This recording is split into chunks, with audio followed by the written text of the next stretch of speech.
Hello students, how are you. बच्चों, आज हम लोग यहाँ पर बैठे हुए हैं इकोनॉमिक्स के लेटेस्ट क्वेश्चंस करने के लिए। नेशनल इनकम के अंदर जो भी लेटेस्ट क्वेश्चंस थे वो हमने नेशनल इनकम के साथ कवर कर लिए थे। इसके अलावा पब्लिक फाइनेंस में और मनी मार्केट में और इंटरनेशनल ट्रेड में कुछ क्वेश्चंस ऐड हुए थे। जैसे आपका पब्लिक फाइनेंस के अंदर 5 न्यूमेरिकल ऐड हुए थे, वो भी रिपीटेड। और मनी मार्केट के अंदर आपके 7 न्यूमेरिकल्स ऐड हुए थे, उसमें एक पॉइंट अच्छा था, बाकी सारे ऐसे थे। और आपके पास इंटरनेशनल ट्रेड के अंदर सिर्फ एक न्यूमेरिकल ऐड हुआ था। तो वो जो न्यूमेरिकल्स ऐड हुए थे वो हम देख रहे हैं। ये क्लास एक बहुत छोटी सी क्लास है और इसकी इंपॉर्टेंस अच्छी खासी है, क्योंकि जो भी क्वेश्चन ऐड हुए हैं ICI in future in coming attempts उनको पूछेगा, तो इसकी प्रोबेबिलिटी पूछने की आपके लिए ज्यादा होगी। तो ध्यान से करिएगा, है बहुत सिंपल सोवर। तो सबसे पहले हमने क्या किया है, मैंने एक ही नोट्स उठाए हैं। इन्हीं नोट्स के अंदर हमारे पास पब्लिक फाइनेंस है। पब्लिक फाइनेंस खत्म होने पर मनी मार्केट हो जाएगा और मनी मार्केट खत्म होने पर आपके पास इंटरनेशनल ट्रेड आ जाएगा। तो जैसे चारों चैप्टर थे 1 2 3 4, उसके बाद में मैंने इसको जो लेटेस्ट क्वेश्चन है उसको 5th नंबर पॉइंट पर यहाँ पर रख दिया है कि ये हमारे पास 5th नंबर पॉइंट हो गया, वहां पर इसको रख दिया है।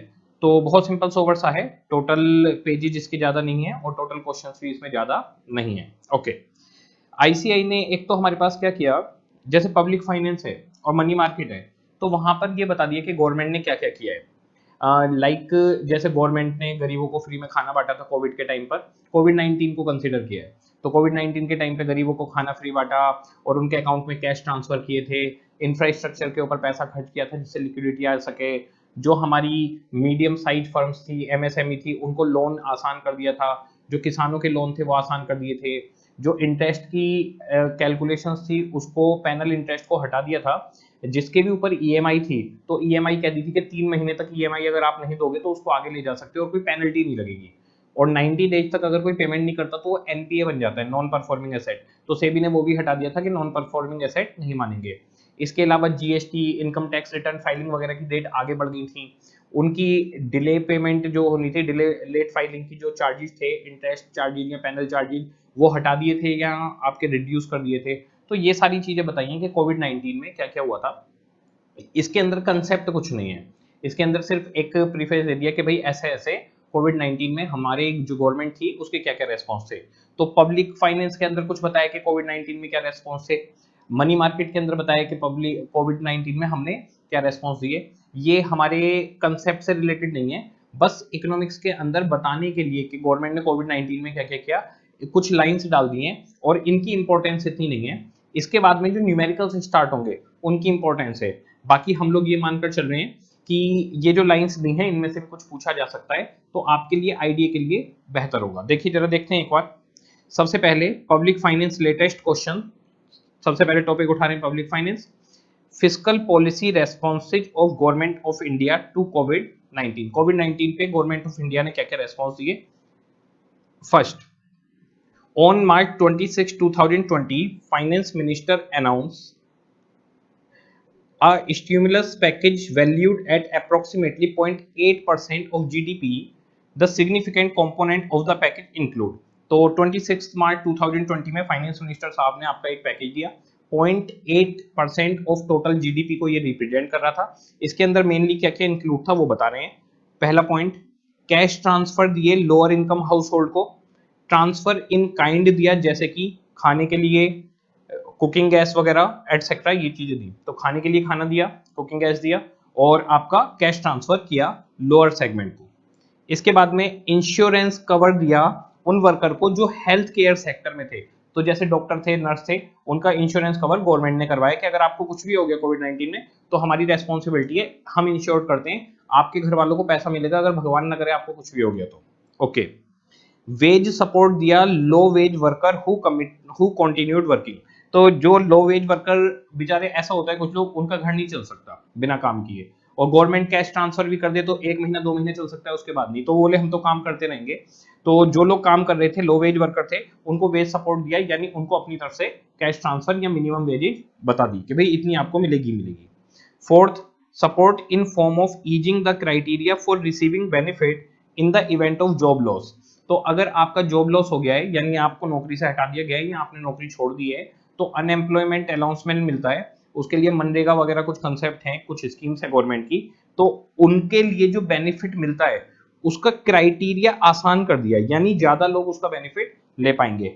तो सबसे पहला पॉइंट गवर्नमेंट ने क्या किया, 26 मार्च 2020 में फाइनेंस मिनिस्टर साहब ने 0.8% ऑफ जीडीपी के इक्विवेलेंट अपना एक पैकेज निकाला, और उस पैकेज के अंदर इन्होंने जो लोअर इनकम सेगमेंट था, गरीब लोग थे, उनको कैश ट्रांसफर दिया, फूड आइटम, गैस दी। उसके अलावा जो हेल्थ केयर सेंटर पे जो भी लोग लगे हुए थे, वर्कर थे, यानी डॉक्टर और नर्सेज, उनके इंश्योरेंस करवाए।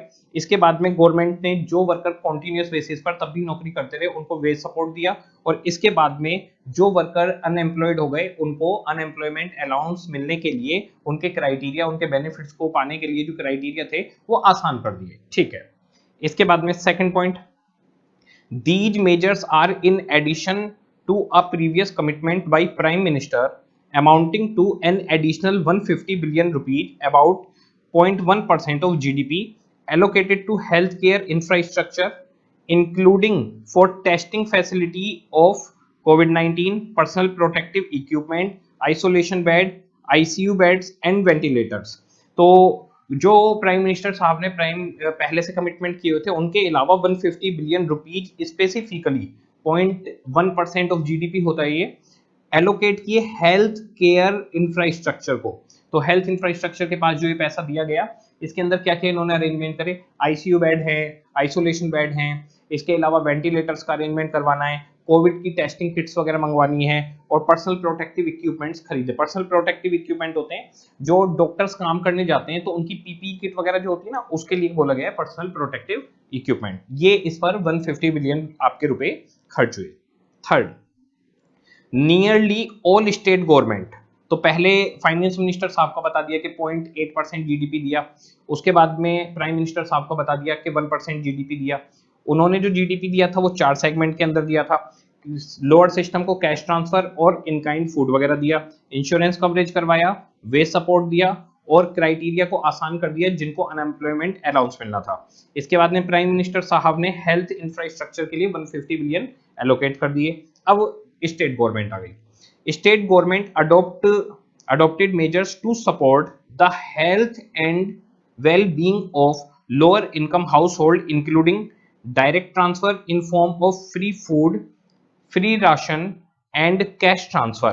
तो सेम चीज फाइनेंस मिनिस्टर साहब ने अनाउंस की थी, वो सेंटर गवर्नमेंट का काम था। जो पूरे इंडिया की गवर्नमेंट है, सेंटर गवर्नमेंट, और हर स्टेट गवर्नमेंट ने भी अपने स्टेट के लिए निकाला health and wellbeing lower segment के लिए। उसके अंदर भी वही कैश ट्रांसफर किया, फ्री फूड दिया, फ्री राशन बांटा, यही चीजें की गई। The major till July 2020 amount to approximately 0.2% of India GDP. तो सारे स्टेट का मिला के 0.2% ऑफ जीडीपी इसमें आपका बांटा गया। Fourth, during May 20 many new measures forming about 2.7% GDP were announced, including many measures targeting business include। देखिए, इसके बाद मई 2020 में सबसे पहले क्या हुआ, मार्च में 0.8% जीडीपी फाइनेंस मिनिस्टर ने दिया, फिर 150 बिलियन 0.1 जीडीपी प्राइम मिनिस्टर साहब ने दिया, फिर सारी स्टेट गवर्नमेंट ने उन्होंने अनाउंस कर दिया 0.2%। इसके बाद मई में सबसे बड़ा अनाउंसमेंट हुआ, 2.7% जीडीपी को रिप्रेजेंट कर रहा था। इसके अंदर क्या क्या आइटम इंक्लूड थे, support for poor house hold, specially migrants and for farmers. तो होता क्या है, जो माइग्रेट होके आते हैं ना बाहर से, उनके पास राशन कार्ड वगैरह नहीं होता, उनके पास कोई आईडी वगैरह नहीं होती। जैसे जो वेस्ट बंगाल है, वहां पर बांग्लादेश से कुछ लोग आए हुए हैं। इसके अलावा ऐसी सब जगह पे कहीं कहीं कुछ कुछ लोग आकर बस जाते हैं, बड़े सालों से बसे हुए हैं वो, लेकिन वो यहाँ के जो कहते हैं कि उनके दादा परदादा यहाँ पर पैदा नहीं हुए थे, वो यहाँ के मूल के नहीं है, यानी उनका ओरिजिन कंट्री कोई और है, कहीं और वो पैदा हुए, यहाँ पर शिफ्ट हो गए। ठीक है, तो ऐसे लोग जो माइग्रेशन के थ्रू आए हैं या फार्मर्स हैं, इन लोगों के लिए सपोर्ट किया गया। 1.5% जीडीपी तो इसमें आ गया। तो इनके खाने पीने का अरेंजमेंट, इनकी और जो भी गैस देनी है, फूड सप्लाई देनी है, कुछ कैश ट्रांसफर है, वो देखा गया। इसके बाद में एग्रीकल्चर सेक्टर के ऊपर support for agriculture sector 0.7% of GDP यहां पर दिया गया। इसके बाद में expansion of existing programme providing work opportunity to low wage labour about 0.2% of GDP. तो जो एग्जिस्टिंग प्रोग्राम्स थे इनके, जो वर्क अपॉर्चुनिटी थी, तो जो भी गवर्नमेंट के एग्जिस्टिंग प्रोग्राम थे जो चल रहे थे उनको एक्सपेंड किया गया, वर्क अपॉर्चुनिटी को बढ़ाया गया, जिससे जिनकी भी जॉब छूटी है उनको जॉब मिल जाए, मेनली लो वेज वर्कर के लिए। जनरली इन जो सबसे बड़ा काम किया था इन्होंने, इंफ्रास्ट्रक्चर के ऊपर खूब पैसा लगाया। तो इंफ्रास्ट्रक्चर के ऊपर अच्छा खासा पैसा खर्च किया, वहां लो वेज वर्कर आ जाते हैं, जैसे फ्लाईओवर बन रहे हैं, सड़कें बन रही हैं, तो लो वेज वर्कर वहां पर आकर काम कर लेते हैं। ये अबाउट 0.2% ऑफ जीडीपी रिप्रेजेंट कर रहा था। अगर आप टोटल करेंगे तो 1.5, 0.7 और 0.2, ये हो गया 2.4, और ऊपर दिया है 2.7, 0.3% जीडीपी, और बहुत सारे अलग अलग कामों में बटा हुआ है। तो इन्होंने जो मेजर हैं वो बता दिए, ठीक है। तो during May 2020, many new measures forming about 2.7% of GDP were announced, including many major targeting business. These include support for poor household, especially migrants and farmers, support for agriculture sector, and expansion of existing program providing work opportunity to low wage labor. Okay. Fifth, the business support package. इसके बाद में business support package निकाले। वो business support package के अंदर हमारे पास क्या क्या है? Financial sector measures for micro, small and medium size enterprises and non bank financial company. देखिए सबसे ज्यादा दिक्कत किसको होती है? जैसे आपका कोविड हुआ, काम धंधे बंद हो गए, अंबानी साहब को थोड़ी फर्क पड़ता है, जो छोटे छोटे बिजनेस हैं उनके ऊपर फर्क पड़ता है। तो फाइनेंशियल सेक्टर्स के अंदर कुछ मेजर्स निकाले गए, micro, small, medium size enterprises और नॉन बैंकिंग फाइनेंशियल कंपनीज के लिए, ठीक है जी। नए मेजर्स निकाले गए। Liquidity injection for electricity distribution company. Electricity distribution companies को दिक्कत हो गई थी, तो वहां पे लिक्विडिटी इंजेक्ट की, उनको पैसा पकड़ाया, ठीक है। And a reduction in upfront tax deduction for worker. तो जो वर्कर का टैक्स डिडक्ट हो रहा था उसको रोक दिया उस टाइम पे कि अभी टैक्स डिडक्ट मत करिए, उसको पोस्टपोन कर दीजिए, ठीक है। ease the tax compliance burden, included postponement of select tax filing and other compliance deadline। तो जैसे इंडिविजुअल की जो आईटीआर भरने की डेट होती है वो 31 जुलाई होती है, वो 31 जुलाई से 31 जनवरी चली गई थी, मतलब जुलाई से अगस्त, सितंबर, अक्टूबर, नवंबर, दिसंबर, इतना पोस्टपोनमेंट हो गया। और अगर कोई जनवरी तक भरता है तो उसके ऊपर कोई पेनल्टी नहीं थी। तो कह रहे हैं कि टैक्स कंप्लायंस को आसान कर दिया, जो टैक्स फाइलिंग की डेट्स थी वो आगे बढ़ा दी, और इसके अलावा जो भी अदर कंप्लायंस थे उनकी भी डेडलाइन को पोस्टपोन कर दिया, जिससे लोगों को आसानी हो जाए। D, reduction of interest rate charge on over due filing. तो अगर कोई भी ओवर ड्यू फाइलिंग थी, यानी जैसे मान लीजिए 10 तारीख को कुछ, 10 तारीख हमने पोस्टपोन कर करके 10 तारीख फाइनल कर दी कि 10 तारीख को काम कर दो, आपने 10th के भी आगे चले गए, आप 10th की जगह 12th पे चले गए, तो आपकी ओवर ड्यू हो गई।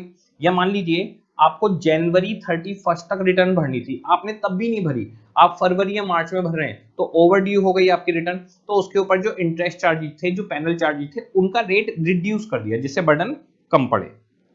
ई, concessional credit to farmers as well as credit facility for street worker vendor. तो जो फार्मर्स हैं उनके लिए कंसेशनल क्रेडिट दिया, यानी रिड्यूस रेट पर क्रेडिट प्रोवाइड किया गया। इसके अलावा जो स्ट्रीट वेंडर हैं, जो सड़कों पर काम, स्ट्रीट वेंडर का मतलब नहीं सड़क पे माल बेचते हैं, स्ट्रीट वेंडर का मतलब है जिनकी दुकानें छोटी हैं, स्मॉल बिजनेस हैं, छोटी छोटी दुकानें लेके बैठे हैं, जनरल स्टोर वगैरह, इस तरह से उनको क्रेडिट फैसिलिटी प्रोवाइड करवाई गई। Infrastructure development constituted the major support for the agriculture sector. Agriculture sector को सपोर्ट करने के लिए इंफ्रास्ट्रक्चर डेवलपमेंट किए गए, ठीक है। तो हमारे पास जो फिफ्थ आया बिजनेस सपोर्ट, इसमें micro, small, medium size enterprises और नॉन बैंक फाइनेंशियल कंपनीज के लिए नए मेजर्स इशू किए गए, लिक्विडिटी इंजेक्शन की गई इलेक्ट्रिसिटी कंपनीज के अंदर, जो टैक्स कंप्लायंस है उन्हें आसान बनाया गया, interest rate over due filing पर रिड्यूस कर दिया गया, कंसेशनल क्रेडिट फार्मर्स को और स्ट्रीट वेंडर्स को दिया गया, और इंफ्रास्ट्रक्चर डेवलपमेंट एग्रीकल्चर सेक्टर के लिए किया गया। 6 point, to ensure food security, food provision वो done for non ration card holders. तो जिनके पास राशन कार्ड नहीं है उनके लिए भी फूड सिक्योरिटी के लिए फूड प्रोविजंस बनाए गए, तो जिनके पास राशन कार्ड नहीं है उन्हें भी खाना मिलेगा, ये एंश्योर गवर्नमेंट ने किया। गली गली, मोहल्ले मोहल्ले जाकर खाना बांटा गया था, और उसके बाद में देखा गया कि कहीं खाने की किसी को कमी ना हो। मेनली माइग्रेंट्स, तो जो ये किया गया वो उनके लिए किया गया जो माइग्रेंट्स है, क्योंकि उनके पास राशन कार्ड नहीं होता टिल नवंबर 2020। तो पब्लिक फाइनेंस के अंदर हमारे पास एक जनरली दे दिया कि गवर्नमेंट ऑफ इंडिया ने कोविड 19 पे क्या रेस्पॉन्स दिए। तो जो स्टडी मेट के अंदर दिया हुआ है इतना ही है। इसके बाद में वैक्सीनेशन करा गया, फ्री वैक्सीनेशन किया गया सब पर, पहले 60 प्लस, फिर 45 प्लस, फिर 18 प्लस, फिर 18 से छोटे वालों को। और वैक्सीनेशन के अलावा कोविड सेंटर्स खोले गए, जगह जगह पे स्टेडियम्स में कोविड सेंटर खोले गए, ऑक्सीजन अरेंज की गई, बहुत सारे काम किए गए हैं। तो जितने इसमें बता दिए एक आइडिया देने के लिए बच्चों को दिया गया कि भाई गवर्नमेंट इस तरह से रेस्पॉन्स दे रही है। अगर हम एक बार इसको देखें रिव्यू, तो क्या क्या किया, तो फाइनेंस मिनिस्टर साहब ने 0.8% जीडीपी 26 मार्च 2020 को निकाला। इसके बाद इसके अंदर इंक्लूड है cash transfer, insurance, wage support और आपका जो अनएम्प्लॉयमेंट अलाउंस है उसका क्राइटेरिया को ईज करना। इसके बाद में प्राइम मिनिस्टर साहब ने 0.1% जीडीपी अनाउंस किया, वो हेल्थ इंफ्रास्ट्रक्चर और testing, Covid protective equipment, isolation bed, ICU bed और वेंटिलेटर्स के लिए। इसके बाद सारी जो स्टेट गवर्नमेंट है उन्होंने भी फूड दिया और कैश ट्रांसफर किए। इसके बाद में 2.7% जीडीपी आया मई 2020 के अंदर, जिसके अंदर इन्होंने हाउस होल्ड को सपोर्ट किया, माइग्रेंट्स और फार्मर्स को, एग्रीकल्चर सेक्टर को और लो वेज लेबर को। फिर बिजनेस सपोर्ट पैकेज आए जिसमें मेनली छोटी फर्म्स को देखा गया, माइक्रो, स्मॉल और मीडियम साइज फर्म्स को लिक्विडिटी इंजेक्ट की गई इलेक्ट्रिसिटी कंपनी में, टैक्स कंप्लायंस को आसान बनाया गया, इंटरेस्ट रेट ओवरड्यू फाइलिंग पे कम कर दिया गया और कंसेशनल क्रेडिट फार्मर्स को दिया गया, क्रेडिट फैसिलिटी स्ट्रीट वेंडर्स को दी गई, इंफ्रास्ट्रक्चर डेवलपमेंट आपके एग्रीकल्चर सेक्टर के लिए किया गया, फूड सिक्योरिटी के लिए जो नॉन राशन कार्ड होल्डर्स हैं फूड प्रोविजंस बनाए गए। जब आप अपना स्टडी मेट देखेंगे तो स्टडी मेट के लास्ट में ना ये पैराग्राफ ऐड कर दिए गए हैं। तो इंडिया की गवर्नमेंट ने, जीओआई ने कोविड 19 के रेस्पॉन्स में क्या क्या किया उसके बारे में एक छोटी सी लिस्ट दे दी है, वही लिस्ट मैंने आपको पढ़वाई। तो क्या एग्जाम में आ सकता है कि कोविड 19 के रेस्पॉन्स में जीओआई ने क्या किया, बिल्कुल 2 या 3 नंबर में पूछा जा सकता है। ये कंसेप्चुअल नहीं है, इसमें कुछ कंसेप्ट नहीं है, लेकिन ये रेस्पॉन्सिव पूछे जा सकते हैं, पूरी प्रोबेबिलिटी है, इसलिए मैंने इसको यहाँ पर रख लिया। इसके बाद हमारे पास क्या किया, आपको पता ही है कि स्टडी मेट के अंदर जो न्यूमेरिकल्स क्वेश्चन थे वो बहुत कम थे, तो हमारे पास कुछ न्यूमेरिकल्स क्वेश्चन रख दिए। ये सारे क्वेश्चन बच्चों आपके पड़े हुए हैं ए टू जेड, इसमें कोई भी क्वेश्चन आपको नया नहीं मिलेगा, कोई छोटा सा पॉइंट कहीं नया मिल जाए तो मिल जाए, उसके अलावा नया नहीं मिलेगा। आप लोग मेरे से पहले इनको सोल्व करके देखिएगा अपने आप से, अगर सोल्व हो जाए तो फिर वीडियो को थोड़ा सा आगे स्किप कर देना, क्योंकि अब मैं इसके न्यूमेरिकल्स करवा रहा हूं, मैं सारे न्यूमेरिकल लिख लिख के करवाऊंगा, ठीक है। LQ1, if country X has a marginal propensity to consume, MPC, इसको B भी बोलते थे, 0 है। What is the value of fiscal multiplier? Multiplier का फॉर्मूला क्या होता था आपके पास, 1 divided by 1 minus B, 1 divide by 1 minus 0, 1 आ गया। मल्टीप्लायर 1 होने का मतलब है कि मल्टीप्लायर इररेलेवेंट है। मल्टीप्लायर तब फायदे में होता है जब वो 1 से ज्यादा हो, तब फायदा होता है। यानी अगर मल्टीप्लायर 2 है तो क्या होगा, अगर हम 1 रुपया इनपुट करेंगे तो उसके रिजल्ट मल्टीप्लाई होके 2 रुपए बन जाएंगे, लेकिन यहाँ पर मल्टीप्लायर 1 है, इट मींस अगर हम 1 रुपया इनपुट करेंगे तो उसके रिजल्ट अल्टीमेटली 1 ही रुपया रहेंगे। आ जाइए LQ1, सबसे पहले स्टार्ट करते हैं LQ1, देखिएगा क्वेश्चन पूछा है फिस्कल मल्टीप्लायर बताइए। Fiscal multiplier equal to 1 divided by 1 minus MPC, या B लिख सकते हैं, MPC या फिर B, 1 minus 1 divide by 0 equal to 1। तो हमारा मल्टीप्लायर है 1, there is no multiplier effect, multiplier effect 0 होगा, मल्टीप्लायर 1 है, इसका मतलब अगर इनपुट 1 रुपया होगा तो आउटपुट भी 1 ही रुपया रहेगा। तो मल्टीप्लायर यहां पर जहां 1 होता है वहां बेकार हो जाता है। LQ2, सारे क्वेश्चन हमारे पड़े हुए हैं, ये जितने भी क्वेश्चन हम कर रहे हैं पड़े हुए हैं, तो क्वेश्चन थोड़ा सा फास्ट करेंगे, इसमें कोई दिक्कत नहीं है। आप मेरे से पहले कर लेना, मेरे को रोक देना और पहले 5 क्वेश्चन कर लेना, उसके बाद में फिर आप देखना कि क्या हुआ है। 5 क्वेश्चन है इसके अंदर, छोटे छोटे ही हैं सारे, एक तो हो भी गया, 4 बचे। सेकंड देखिए, average per capita income of country Y rose from 40 to 300 to 50,000। तो एक कंट्री की इनकम दे दी, कह रहे हैं कि 40 to 300 से 50,000 हो गई है, and the corresponding figures for per capita consumption, rose from 35,400 to 42,500। कह रहे हैं जो कंजम्पशन है वो 35,400 से 42,500 हो गई। कंजम्पशन दे दी दो लेवल पर और इनकम दे दी दो लेवल पर, तो इससे हमारे पास क्या आ जाता है, इससे हमारे पास एमपीसी आ जाता है। एमपीसी या बी बोलते हैं, तो change in consumption divided by change in income, B निकल आएगा। क्वेश्चन कह रहा है find the spending multiplier for the economy, और मल्टीप्लायर के लिए आप क्या करेंगे, 1 डिवाइडेड 1 माइनस बी। क्वेश्चन खत्म। तो बड़ा सिंपल है, 2 नंबर में आ सकता है, ऐसा क्वेश्चन हमने पहले ऑलरेडी किया हुआ है। अच्छा, कहीं फिजिकल मल्टीप्लायर लिखेंगे, कहीं स्पेंडिंग मल्टीप्लायर लिखेंगे, कुछ भी नाम लेते रहो, कोई फर्क नहीं पड़ता हमें। आ जाइए LQ2, ये जो बोल रहे हैं वो नाम लिख दीजिए आप, spending multiplier equals to 1 divided by 1 minus B equals to working note B MPC और B equals to change in consumption divide by change in income. Consumption कितने से कितनी हो रही है आपकी, कंजम्पशन 42,500 हो रही है 35,400 से बढ़कर, और इनकम 50,000 हो गई है 42,300 से बढ़कर। 42,500 माइनस 35,400 7,100 और 7,700, 7,100 डिवाइड बाई 7,700, ये आगे बच्चों 0.922, 1 डिवाइडेड बाई 1 माइनस 0.922, 1 में से माइनस किया 0.922, ये हो गया 0.078, 1 divided by 0.078 equal to 1 divided by 0.078, 12.82 हमारे पास मल्टीप्लायर आ गया 12.82। ठीक है, बहुत ही सिंपल है, बहुत आसान है, ऐसा क्वेश्चन तो हमने खूब किया हुआ है।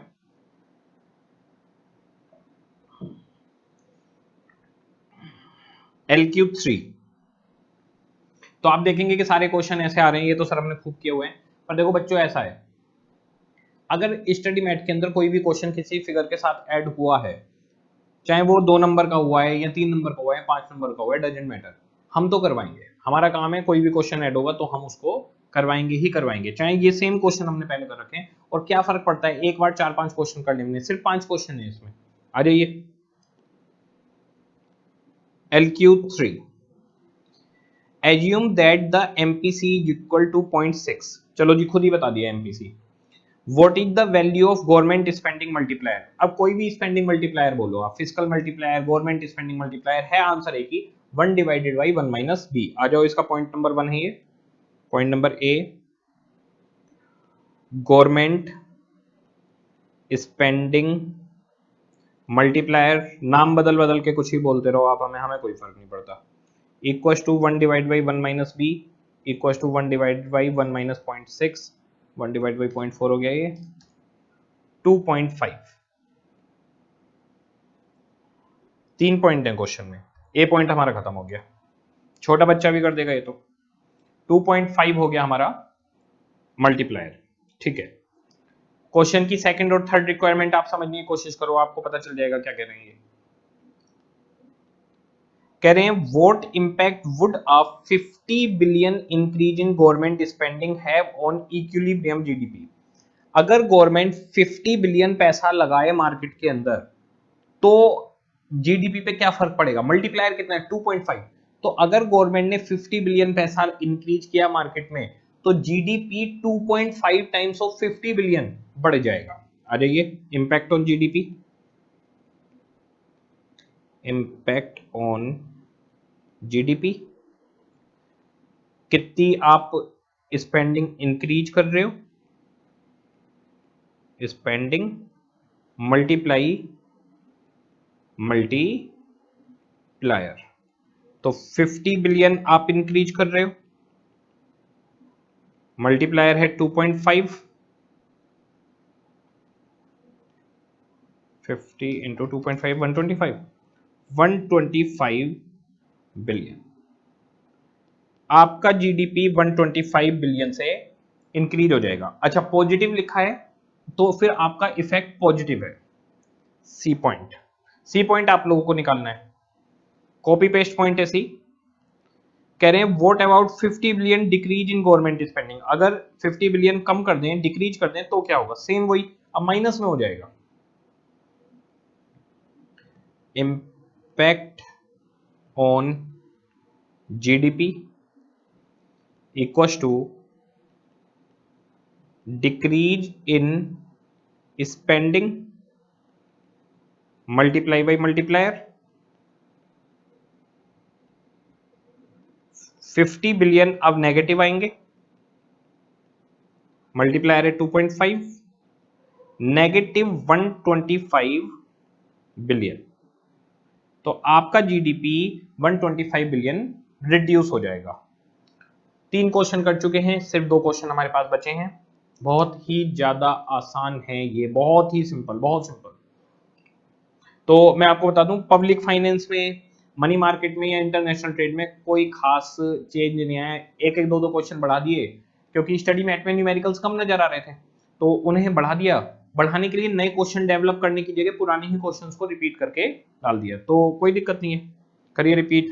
हम भी कर लेते हैं रिपीट, थोड़ी हमारी भी प्रैक्टिस इससे बढ़ जाती है। LQ4, what would be the impact on GDP if both government spending and taxes increase by 5 billion. कह रहे हैं कि अगर गवर्नमेंट स्पेंड करना 5 बिलियन स्टार्ट कर दे, यानी गवर्नमेंट 5 बिलियन मार्केट के अंदर इनपुट कर दे, मार्केट में पैसा आ गया, और टैक्सेज भी 5 बिलियन बढ़ा दे, यानी 5 बिलियन मार्केट से पैसा निकाल ले, तो क्या होगा अगर MPC 0.9 है।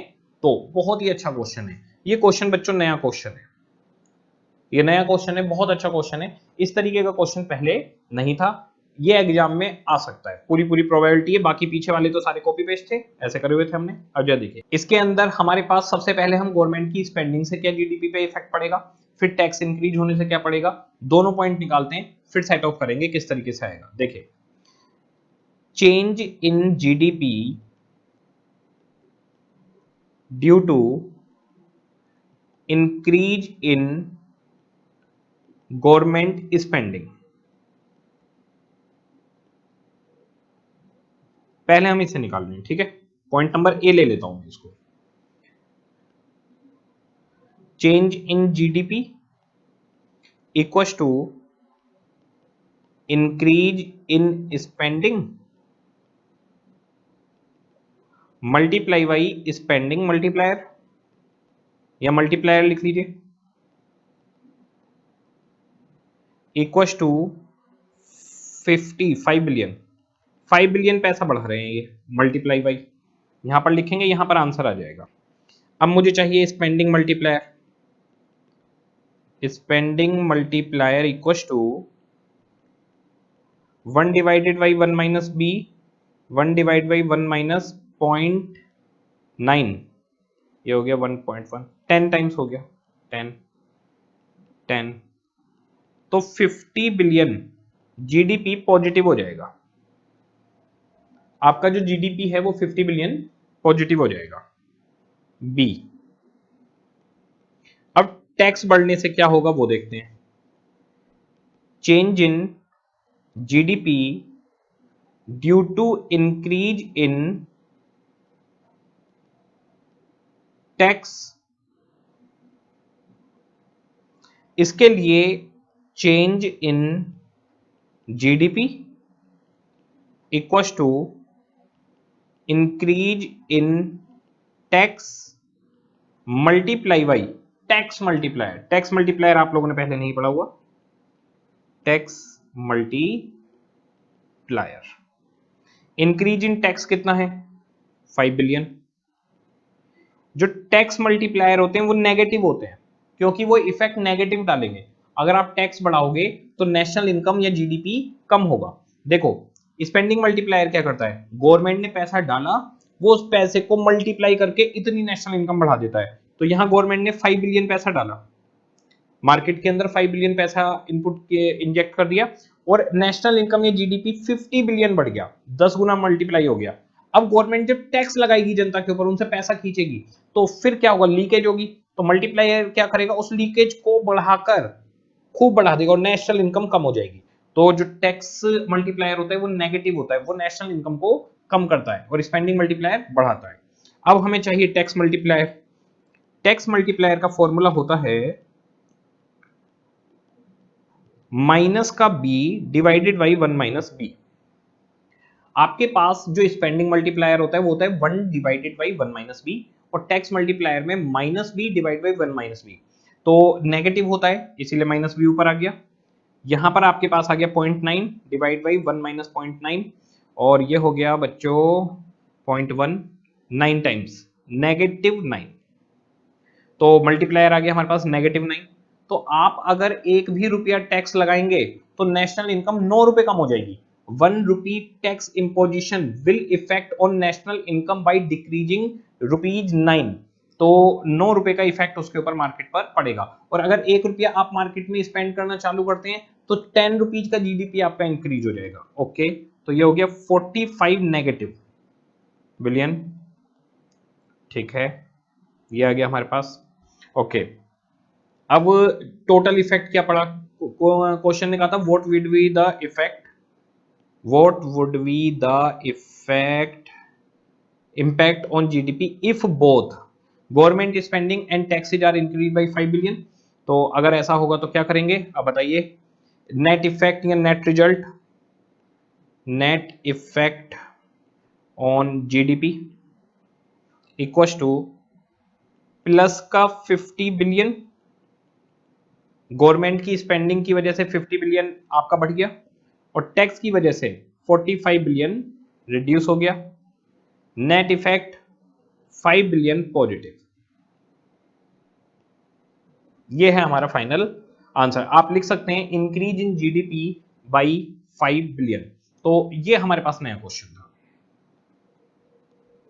लास्ट क्वेश्चन है हमारे पास LQ5, और पब्लिक फाइनेंस के जितने भी क्वेश्चंस हैं वो खत्म हो जाएंगे। बहुत ही ज्यादा आसान है, बहुत सिंपल। अगर देखें तो कुछ भी मेरे को नहीं लगता ऐसा खास हुआ। LQ5, for an economy with the following specification, consumption function C equals to 50 plus 0.75 YD, investment 100, government expenditure 200, transfer payment 110, income tax 0.2Y। okay, calculate equilibrium income and value of expenditure multiplier। National income के अंदर रख लेते हैं सारे question, LQ1 LQ2 सारे multiplier के question है, national income में रख लेते, पब्लिक फाइनेंस में यहां पर रख दिए। तो मुझे तो काइंड ऑफ ये वहीं के क्वेश्चन लगते हैं, पर स्टडी मैट में भाई जहां रखे गए हैं वहीं से उठाने पड़ेंगे। तो मैं इसीलिए इनको जिस चैप्टर में बोला भैया उस चैप्टर के अंदर हमने इनको रख दिया। तो सबसे पहली चीज तो हमारे पास y इक्वल टू क्या आएगा, C प्लस आई प्लस जी आएगा। C हमारे पास दे दिया 50 प्लस 0.75 YD। YD का मतलब डिस्पोजेबल इनकम। डिस्पोजेबल इनकम कैसे निकलती है? डिस्पोजेबल इनकम होती है national income plus transfer payment minus tax. तो इस क्वेश्चन में ना ट्रांसफर पेमेंट और टैक्स दोनों दिया हुआ है। जनरली तो टैक्स मिलता था, यहाँ ट्रांसफर पेमेंट भी है टैक्स भी है, तो ट्रांसफर पेमेंट ऐड होगी और टैक्स माइनस होगा। देखते हैं किस तरीके से होगा, बड़ा सिंपल है ये। आ जाइए LQ5, आपने ऐसे किया हुआ है पहले भी, कोई दिक्कत नहीं इसमें। y equal to C plus I plus G equal to C में इन्होंने दे दिया 50 प्लस 0.75 YD प्लस आई के लिए हो गया 100, जी के लिए हो गया 200। ओके, अच्छा x माइनस एम नहीं है, इंपोर्ट एक्सपोर्ट क्वेश्चन के अंदर गिवन नहीं था। इक्व टू 50 प्लस 0.75, अब YD निकालना है। YD कैसे निकलेगा, y minus tax plus transfer payment. आप सीधे लिख सकते हो अमाउंट, जो भी क्वेश्चन में फिगर्स दी गई हैं आप सीधे लिख सकते हो। प्लस 100 और 200 को जोड़ लो, 300 आ गया हमारे पास। अब 50, अच्छा ये 300 और ये 50 एक साथ जोड़ देता हूं, आप अलग अलग करने का कोई फायदा तो है नहीं। तो 350 प्लस 0.75 बाहर है, ब्रैकेट में जरा देखिए क्या क्या आएगा। 0.75 y माइनस टैक्स है 0.2y प्लस ट्रांसफर पेमेंट है 110। ओके, अच्छा, मैं ज्यादा लाइंस में लिख कर करता हूँ, आप शॉर्ट में कर सकते हो। मैं ज्यादा लाइंस में से लिखता हूँ कि इंटेलिजेंट से इंटेलिजेंट बच्चा भी कई बार इक्वेशन सोल्व करने में कंफ्यूज हो जाता है कि अरे ये कैलकुलेशन कैसा है, तो मैं एक एक स्टेप लिख लिख के करवाता हूँ कि भाई 1 बाई 1 ही लिखें, गलती ना हो। तो 350 प्लस 0.75, अब y में से 0.2y चला गया तो 0.8y प्लस 110। अब ब्रैकेट खोल लीजिए, यहां पर y चल रहा है 350 plus 0.6y plus 82.5, y equals to 432.5 plus 0.6y, 0.6y सामने जाकर माइनस हो जाएगा, 0.4y equals to 432.5, y equals to 432.5 divided by 40%, 1081.25 हमारी इक्विलिब्रियम इनकम होगी। मैंने इतनी लंबी इक्वेशन सोल्व करी है, आप इसको शॉर्ट में भी सोल्व कर सकते हैं। तो मैं कई सारे स्टेप्स में लिखता हूं, आप स्टेप्स कम कर सकते हैं, पूरे नंबर मिलेंगे, कोई दिक्कत नहीं है। मैं स्टेप्स ज्यादा इसलिए लिखता हूं हर बच्चे को समझ में आए, ठीक है। तो क्वेश्चन ने पूछा था, एक तो इक्विलिब्रियम नेशनल इनकम निकालो, इक्विलिब्रियम ऑफ इनकम, और दूसरा पूछा था वैल्यू ऑफ एक्सपेंडिचर मल्टीप्लायर। तो ए और बी कर देता हूं, ये हो गया ए, ये हो गया बी। लास्ट पॉइंट है ये हमारा इस क्वेश्चन का, एक्सपेंडिचर मल्टीप्लायर।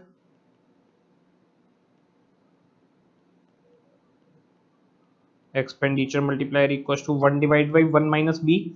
यहां पर टैक्स भी दिया हुआ है और इनकम टैक्स नेशनल इनकम से पॉइंट्स में रिलेट किया गया है। देखिए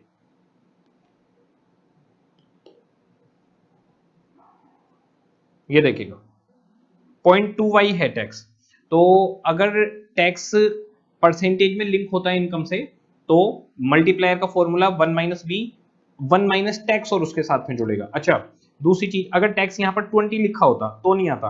अच्छा, 20 प्लस 0.3y होता तो 0.3 आता। सिर्फ जो नेशनल इनकम के साथ जुड़ा हुआ होगा सिर्फ वो वाला पार्ट आएगा, परसेंटेज में जो दिया होता है तो परसेंटेज डोमिनेटिंग होती है, देखना होता है परसेंटेज में क्या है। तो 1 माइनस बी, 1 माइनस टी, ये हमारे पास हो जाएगा एक्सपेंडिचर मल्टीप्लायर। सेम हमने नेशनल इनकम के क्वेश्चन में भी किया हुआ है, 1 डिवाइडेड बाई, यहां पर लिख लेता हूं 1 डिवाइडेड बाई 1 माइनस बी था 0.75 और 1 माइनस टैक्स था 0.2, तो 0.8 हो गया, ये 0.8 0.6 हो गया। 1 divided by 1 minus 0.6 equal to 1 divide by 0.4, 2.5। Multiplier हमारे पास आ गया 2.5, क्वेश्चन खत्म, ठीक है। अब ये हमारे पास देखिए लास्ट न्यूमेरिकल था, मेरे को आपको यहां पर एक छोटी सी चीज समझानी है, आप लोगों को समझ में आएगा। देखिए हमारे पास ये होता है y, ठीक है, आप y से सीधे एमपीसी पे पहुंच सकते हैं, और दूसरा होता है y, उसमें आपकी कुछ एडजस्टमेंट होती है, टैक्स माइनस होता है, सब ट्रांसफर पेमेंट वगैरह, उससे पहुंचे वाईडी पर और फिर पहुंचे बी पर। अब जरा आराम से समझिएगा, हमारे पास जो बी है, अगर क्वेश्चन में जाएं तो वो किससे लिंक किया हुआ है वो देखिए आप, 0.75 ऑफ डिस्पोजेबल इनकम है, 0.75 ऑफ डिस्पोजेबल इनकम है, ओके।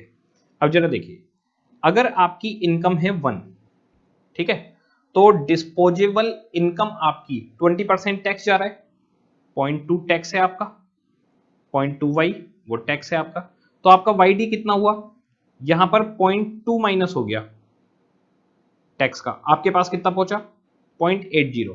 जो पॉइंट्स में है, परसेंटेज में है, नेशनल इनकम से रिलेटेड वही लिया जाएगा। अगर ट्रांसफर पेमेंट ऐसे हो, अगर यहां पर ट्रांसफर पेमेंट 110 है ना, अगर ट्रांसफर पेमेंट 1 बाई होती तो मैं 0.1 जोड़ देता, क्योंकि ट्रांसफर पेमेंट आपकी नेशनल इनकम को, आपकी डिस्पोजेबल इनकम को बढ़ाएगी और जो इनकम टैक्स है वो डिस्पोजेबल इनकम को कम करेगा, ठीक है।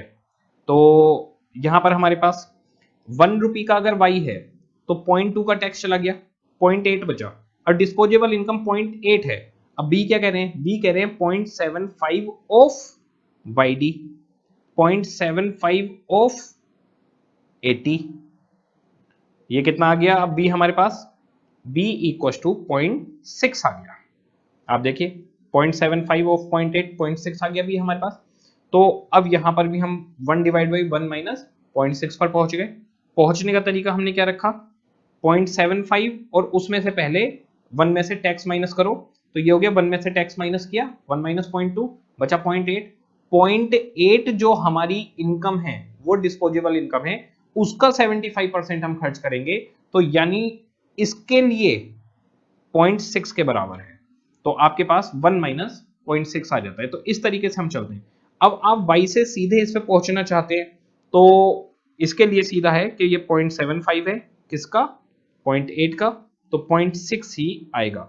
अब आपके पास जो फॉर्मूला है ये 1 divided by 1 minus 1 divided by 1 minus B 1 minus tax, ये आपको क्लियर हो गया होगा। अब इसी के अंदर मैं दूसरी बात बताता हूं आपको, आराम से सोचना आप लोग। अगर क्वेश्चन यहां पर बोल देता 0.75y 0.75y, तो इसमें 1 divided by 1 minus B 1 divide by 1 minus 0.75 सीधे आ जाता। इसमें 1 माइनस टैक्स फिर हम लोग नहीं लगाते।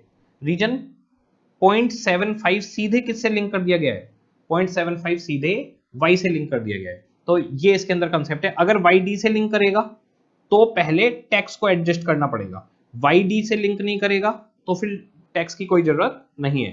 तो हमेशा आपको जो b मिलेगा एग्जाम्स में वो y d से ही लिंक करके दिया जाता है। जब भी टैक्स वगैरह और ये सब दिया होता है तो लिंक करके दिया जाता है। तो हमारे पास जो फॉर्मूला रहता है वो बड़ा सिंपल सा रहता है, 1 divide by 1 minus B 1 minus tax, simple है। ओके बच्चों, ये जो LQ5 तक का था ये हमारा पब्लिक फाइनेंस यहाँ पर पूरी तरीके से खत्म हो गया है। तो इसमें स्टार्टिंग में कोविड का रेस्पॉन्स देखा हमने, फिर 5 क्वेश्चन थे न्यूमेरिकल, उसमें भी कुछ खास नहीं थे, लेकिन ये पांचों में से आने की प्रोबेबिलिटी थोड़ी ज्यादा रहेगी क्योंकि स्टडी मैट में न्यू एडिशन है। पब्लिक फाइनेंस के बाद बच्चों हमारे पास है मनी मार्केट लेटेस्ट क्वेश्चन।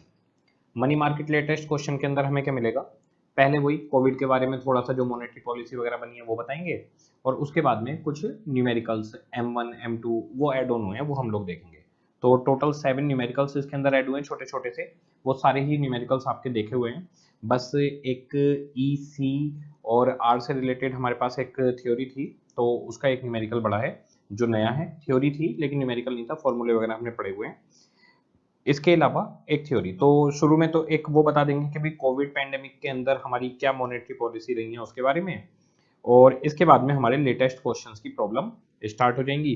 और लेटेस्ट क्वेश्चन की जो प्रॉब्लम है हमारे पास वो टोटल 7 है। इसके अंदर जो ये 7th है यही थोड़ा सा हमारे पास नया है। ओके जी, अब जो हमारे पास ये पॉलिसी वगैरह बताएंगे कोविड से रिलेटेड, तो मॉनेटरी पॉलिसी जो जो भी है वो सारी की सारी एक्सप्लेन करेंगे। ये एग्जाम से इतना रिलेटेड नहीं है, ये एक जनरली चैप्टर जैसे आप मनी मार्केट पढ़ते हैं तो उसके अंदर स्टार्टिंग में बता दिया कि भाई कोविड का रेस्पॉन्स देते हुए गवर्नमेंट ने ये पॉलिसी बनाई थी।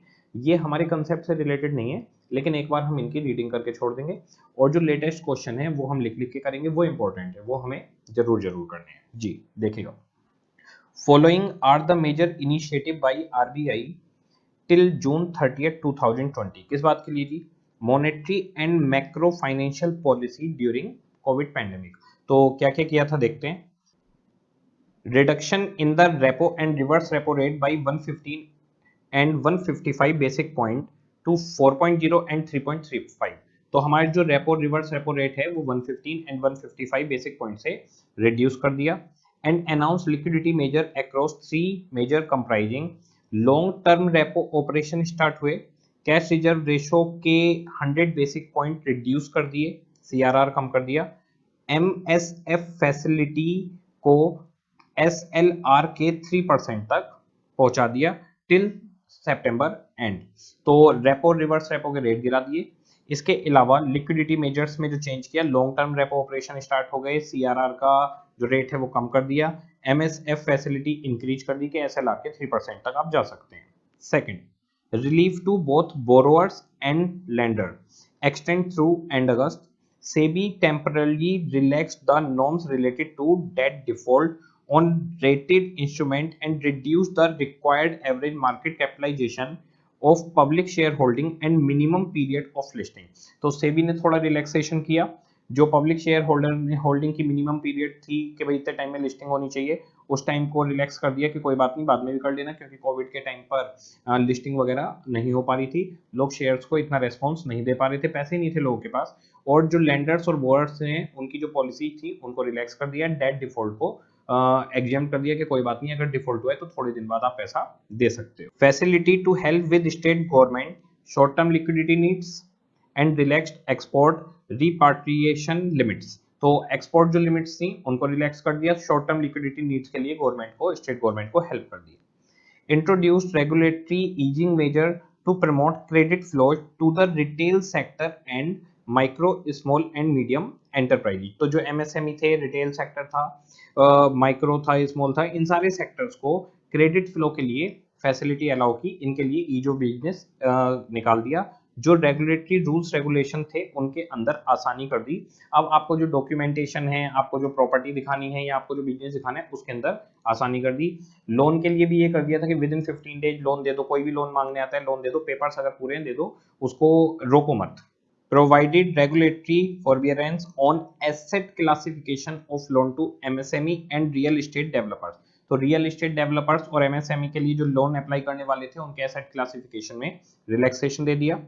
CRR maintenance for all additional retail loans have been exempted and the priority sector classification for bank loan to NBFC has been extended for on lending for financial year 2021।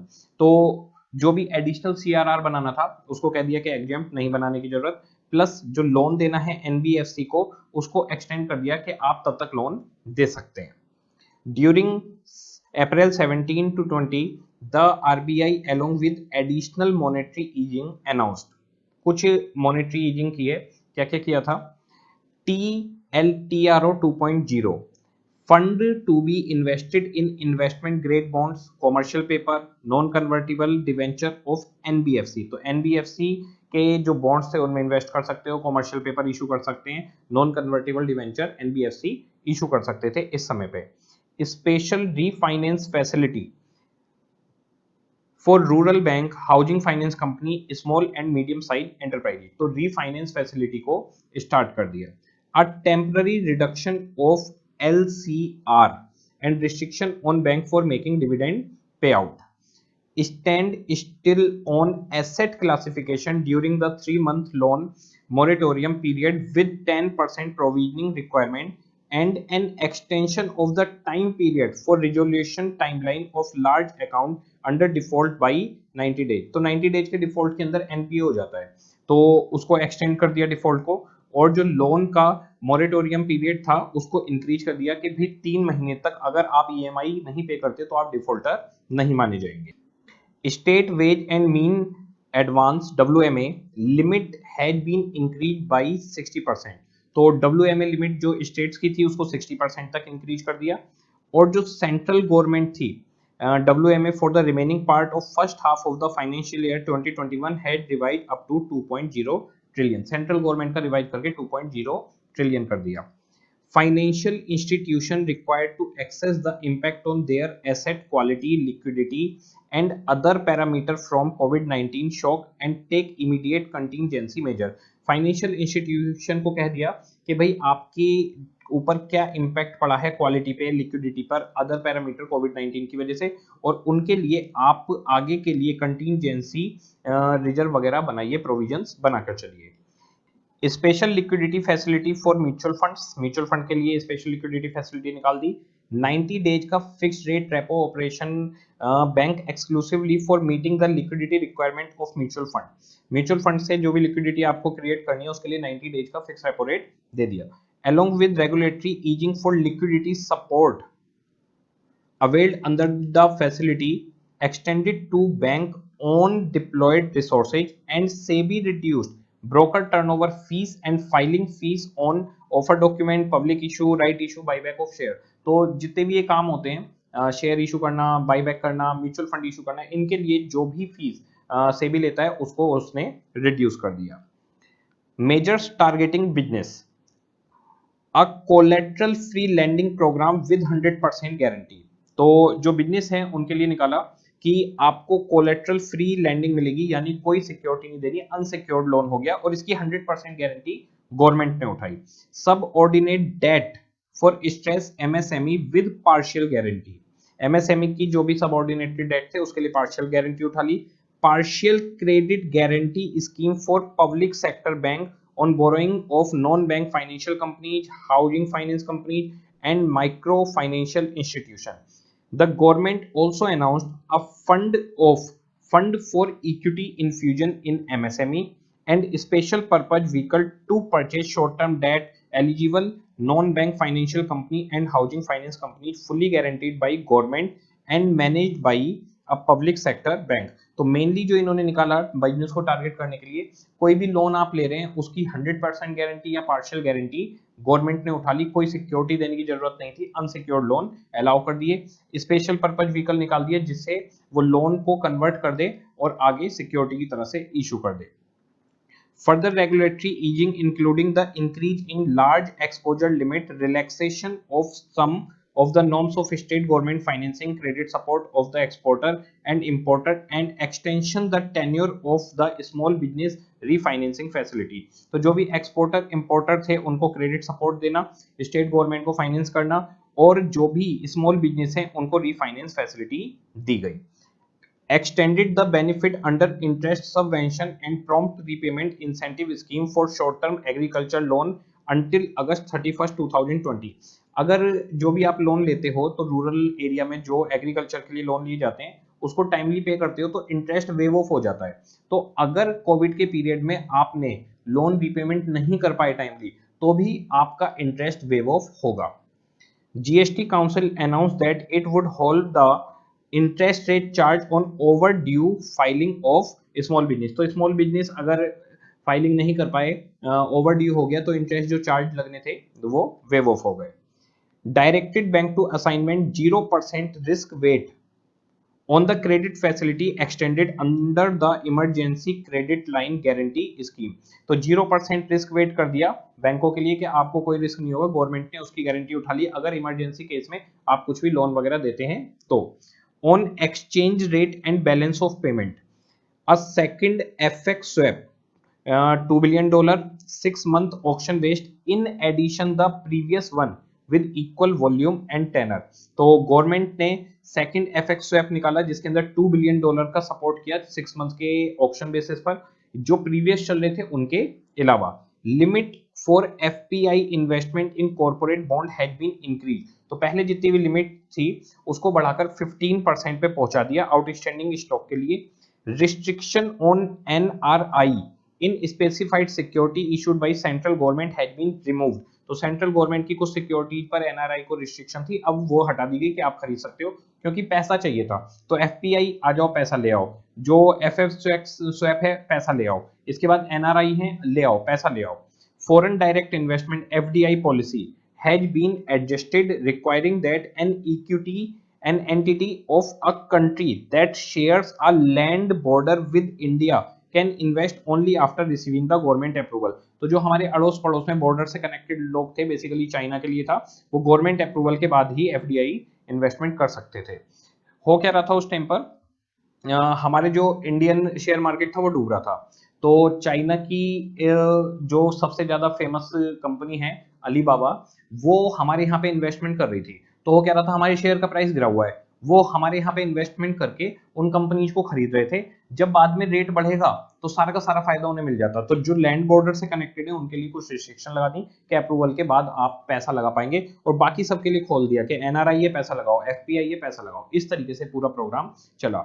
अब आप अगर इसमें देखें तो मोस्ट ऑफ द चीजें ऐसी हैं जो हमारे सिलेबस में हमने पढ़ी भी नहीं है। तो इकोनॉमिक्स के अंदर क्या क्या हुआ वो इन्होंने यहाँ पर बता दिया कि भाई कोविड में ये सब कुछ हुआ। ये सब कुछ आपको कोई याद करने की जरूरत नहीं है। मेन बात ये है कि आपको बस ये ध्यान रखना है कि मॉनेटरी पॉलिसी में क्या करा, गवर्नमेंट ने रेट रिड्यूस करे थे और गारंटी उठाई थी, और जो लोन्स वगैरह है उनको बढ़ा दिया था कि भाई लोन मिल जाएंगे, गारंटी ले ली, अनसिक्योर्ड लोन। कोई भी अगर इंस्टॉलमेंट नहीं दे पा रहा था तो उसको कहा कि आपको घबराने की जरूरत नहीं है, 3 महीने 6 महीने नहीं देते हैं तो चलेगा, इंस्टॉलमेंट आगे बढ़ा दी थी, पेनल्टी वेव ऑफ कर दी थी। GST ने भी, काउंसिल ने ओवर अगर कोई भी आपकी ओवरड्यू है फाइलिंग, उसके ऊपर जो इंटरेस्ट लगता था उसको हटा दिया, पेनल चार्जेज को रिमूव कर दिया। स्टेट गवर्नमेंट को और सारे बैंकों को ये सपोर्ट दिया गया कि भाई आप लोग जो भी क्रेडिट या लिक्विडिटी क्रिएट करना चाहते हैं करिए, सेंट्रल गवर्नमेंट ने उनको सबको हेल्प करी और जितनी भी लोन वगैरह देने में था उसके जो रेगुलेशन थे उनको चेंज किया, आसानी की कि सभी लोग लोन ले पाए। मेन बात यही है। इसके अलावा ये सारे का सारा आपको याद करने की जरूरत नहीं है, बस एक बार रीडिंग करके आप छोड़ देंगे। इसमें कुछ टर्म्स आपको ऐसे ही मिलेंगी जो आपके लिए नहीं होंगी, वो हमारे लिए रेलिवेंट नहीं है। सिर्फ एक जनरली मॉनेटरी पॉलिसी पूरी क्या थी वो बताई गई, ये हमारे पास सिर्फ रीडिंग करके छोड़ने के लिए है। ओके, अब हम आते हैं लेटेस्ट प्रैक्टिकल क्वेश्चंस पर। जो हमारे पास क्वेश्चंस ऐड हुए वो क्वेश्चंस हम यहाँ पर देख रहे हैं वन बाय वन। ये सारे क्वेश्चंस आपके पड़े हुए हैं। जो सबसे लास्ट क्वेश्चन मिलेगा आपको वो क्वेश्चन ही होगा जिसके अंदर थोड़ा सा कुछ नया मिलेगा। 7th, उसका भी न्यूमेरिकल हमारे पास नहीं था स्टडी मेट में, उसकी थ्योरी थी, बस न्यूमेरिकल के रूप में अब आपके सामने प्रस्तुत कर दिया जाएगा। Practical question LQ1, calculate m if velocity, m पूछा है, if velocity 19, price 108.5 and volume of transaction 120 billion. तो m निकालना है, हमारे पास क्या था, mv equal to pd, m question mark में है, v 19 है, p 108.5 है, t 120 बिलियन है। तो m निकालना है, कैलकुलेट करते हैं। आ जाइए क्वेश्चन की requirement number a, LQ1, point number a, mv equal to pt, m into V है 19, 108.5 और ये है 120 billion, m equal to 108.5 into 120 divided by 19 equal to, answer billion में आएगा हमारा, 108.5 इंटू 120 डिवाइड बाई 19, 685.26 बिलियन। तो ये जो न्यूमेरिकल्स हमारे पास ऐड हुए हैं एग्जाम्पल्स, वो सारे न्यूमेरिकल्स हमारे काम के हैं। और हर चैप्टर के स्टार्टिंग में कोविड में गवर्नमेंट ने क्या किया, वो थ्योरी वैसे ही नॉर्मली दी हुई है कि भाई गवर्नमेंट ने ये काम इसके अंदर किए, वो हमारी जो इको की थ्योरी और कंसेप्ट हैं उससे रिलेटेड नहीं है, लेकिन इकोनॉमिक्स के अंदर ये करंट अफेयर्स होना जरूरी है जिससे बच्चों को पता रहे कि हाँ भाई ऐसे ऐसे ऐसे ऐसे हुआ था। कई सारी टर्म्स ऐसी हैं जो हमारे सिलेबस के बाहर हैं, तो हमें उसमें कोई खास दिमाग नहीं मारना, इसके लिए परेशान बिल्कुल नहीं होना, एक रीडिंग करके छोड़ देना है उसको। Okay, B, what will be the effect on money supply, that is m, if velocity is 25, 25 अगर velocity हो जाए तो मनी सप्लाई पर क्या होगा, same formula, b mv equals to pt, m multiply by 25, 108.5 into 120, m equals to 108.5 into 120 divided by 25, 108.5 multiplied by 20 divided by 25, 520.8 billion. Question ने पूछा है इफेक्ट क्या पड़ेगा, इफेक्ट मनी सप्लाई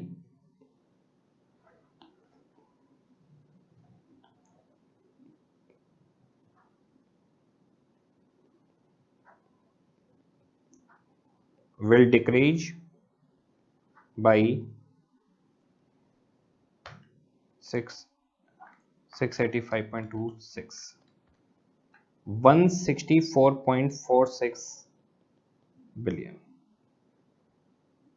685.26 माइनस 520.8, तो हमारी मनी सप्लाई 164.46 बिलियन से reduce हो जाएगी। तो जो न्यूमेरिकल्स हैं ये 2 से 3 नंबर में कोई भी आपके पास आ सकता है, अच्छे न्यूमेरिकल्स हैं। LQ2, ये क्वेश्चन आप खुद कर सकते हो। Calculate velocity of money, V निकालना है, money supply 5000 billion, M price 110, volume of transaction that is T 200, तो M है, P है, T है, V निकालना है। आ जाइए, A MV equal to PT, M है हमारे पास 5000 इंटू V, P है हमारे पास 110, volume of transaction 200, V equal to 110 into 200 divided by 5000, 110 into 200 divided by 5000, 4.4। v निकल आया हमारे पास 4.4।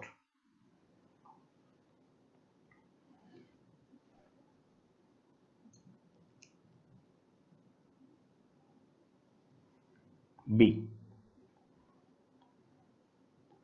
what will be the outcome if volume of transaction increases to 225? Volume of transaction T अगर change हो जाए तो क्या होगा, फिर से निकालना पड़ेगा।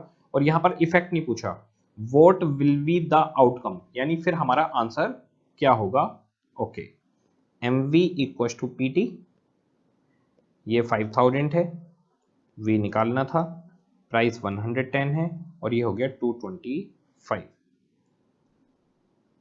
v equal to 110 into 225 divided by 5000,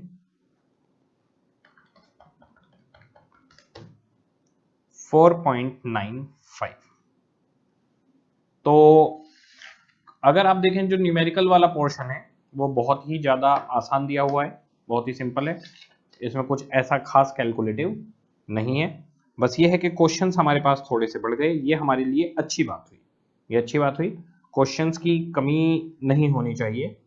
और अब आईसीआई, पहले क्या हो रहा था, नेशनल इनकम से क्वेश्चन पूछ लेते थे और बाकी पूरे के पूरे इकोनॉमिक्स में कहीं कहीं पे एक एक दो दो न्यूमेरिकल थे। अब इन्होंने क्या करा है, हर जगह पे थोड़े थोड़े न्यूमेरिकल बढ़ा दिए। मैं आपको बताऊं ये आपके लिए फायदे वाली बात है। रीजन मीन, अगर न्यूमेरिकल्स बढ़ेंगे तो नंबर बढ़ेंगे। थ्योरी में तो बच्चा थोड़ा डरता है, पर न्यूमेरिकल में बच्चा कॉन्फिडेंट रहता है कि हमारे नंबर बढ़ जाएंगे। और जो इकोनॉमिक्स के अंदर, स्टडी मैट के अंदर आपके न्यूमेरिकल्स हैं, उसके बाहर से न्यूमेरिकल आना नहीं। नेशनल इनकम के भी सारे न्यूमेरिकल्स रिपीट हुए, इसके भी सारे न्यूमेरिकल्स रिपीट होंगे, तो आपको उल्टे फायदा मिलने वाला है। जितने न्यूमेरिकल्स ज्यादा बढ़ेंगे, जैसे कि 10-10 नंबर के चारों चैप्टर हैं, अब नेशनल इनकम से तो पूरा आपका न्यूमेरिकल आ ही जाता था। मनी से, पब्लिक फाइनेंस से और इंटरनेशनल ट्रेड से न्यूमेरिकल थोड़े कम आते थे। इंटरनेशनल ट्रेड से आ रहा था जनरली, मनी से M1 M2 ये सब पूछ लेते थे।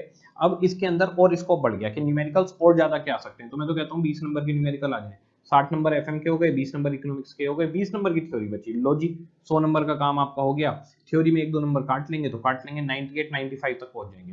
तो न्यूमेरिकल्स जितने बढ़ेंगे आपकी प्रोबेबिलिटी मार्क्स इंक्रीज होने की उतनी ज्यादा बढ़ जाती है जी। LQ3, calculate narrow money M1 from the following data. M1 में हमें क्या निकालना होता था, करेंसी विद पब्लिक, इसके अलावा डिमांड डिपॉजिट्स जो होंगे और आरबीआई के पास जो अदर डिपॉजिट्स होंगे। ओके, करेंसी विद पब्लिक आ जाएगी, डिमांड डिपॉजिट्स आ जाएंगे, टाइम डिपॉजिट नहीं आएंगे, अदर डिपॉजिट्स विद आरबीआई आ जाएंगे, पोस्ट ऑफिस सेविंग अकाउंट नहीं आएगा। तो ये तीनों जोड़ देंगे। LQ3, M1 equal to currency with public plus demand deposits with bank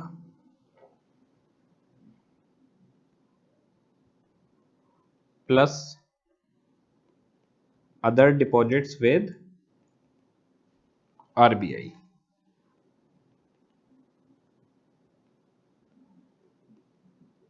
90,000 crore plus 2 lakh crore plus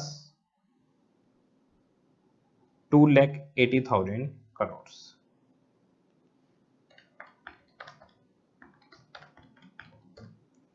5,70,000 crore. दो नंबर से ऊपर नहीं आएगा ये। LQ4,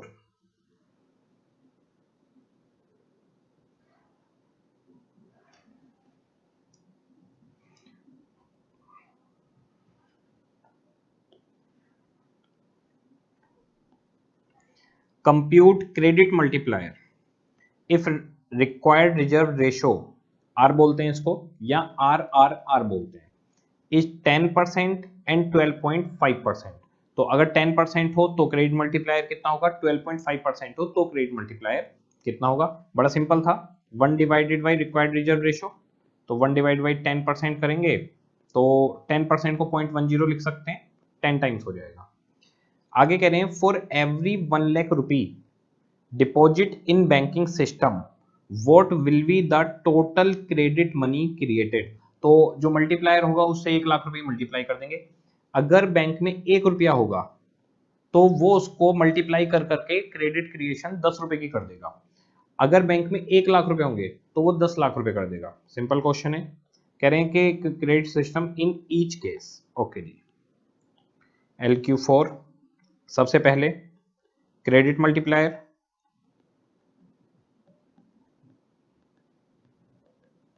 1 divided by required reserve ratio,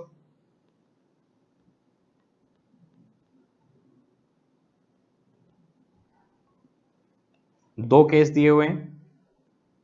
when required reserve ratio RRR is 10%, 1 divided by 0.10 equals to 10।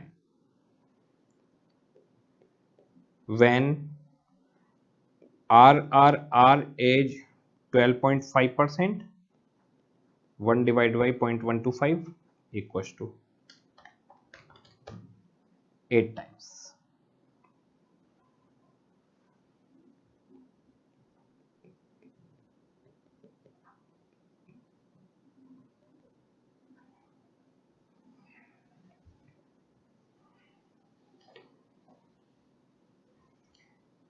दूसरा पॉइंट पूछा है क्रेडिट क्रिएशन, पहले वाला लिख लीजिए आप लोग।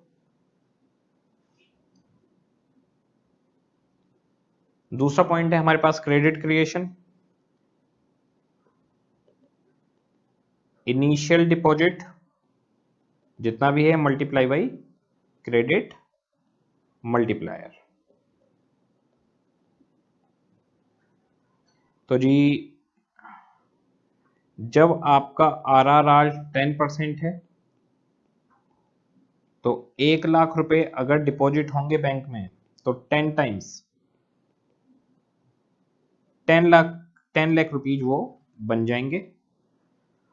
और जब आपका रिक्वायर्ड रिजर्व रेशो 12.5% है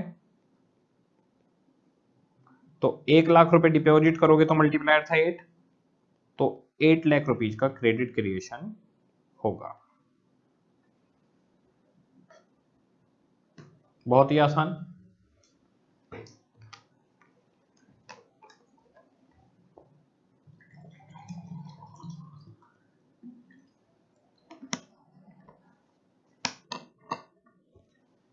क्रेडिट मल्टीप्लायर के क्वेश्चन खूब करे हुए हमने। M1 भी आसान है, MV इक्वल टू PTV, कोई दिक्कत नहीं है। चारों क्वेश्चन में नया कुछ भी नहीं मिला। आपको लग सकता है थोड़ा सा फास्ट चल रहा हूं मैं, कि सब कुछ पढ़ा हुआ है, रिपीटेड क्वेश्चन है, तो उनको इसी स्पीड में करना उचित रहेगा। LQ5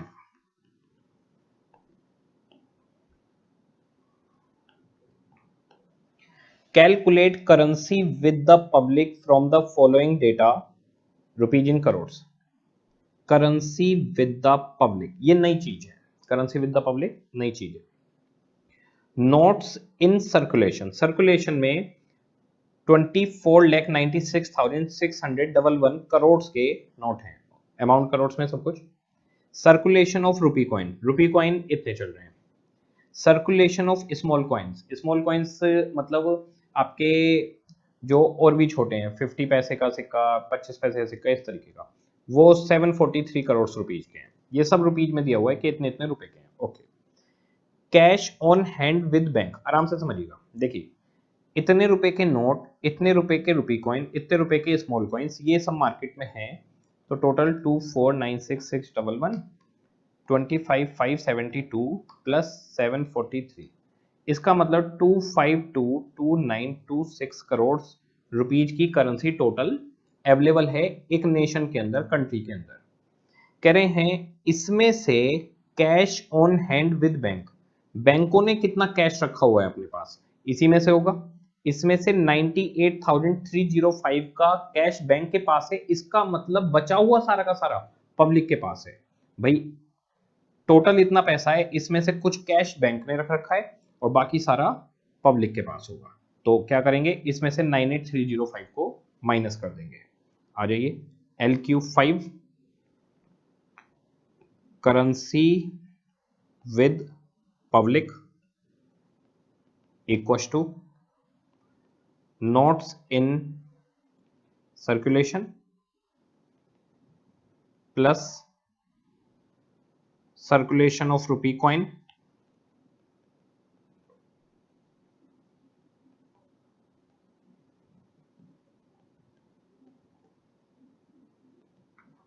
plus circulation of small coins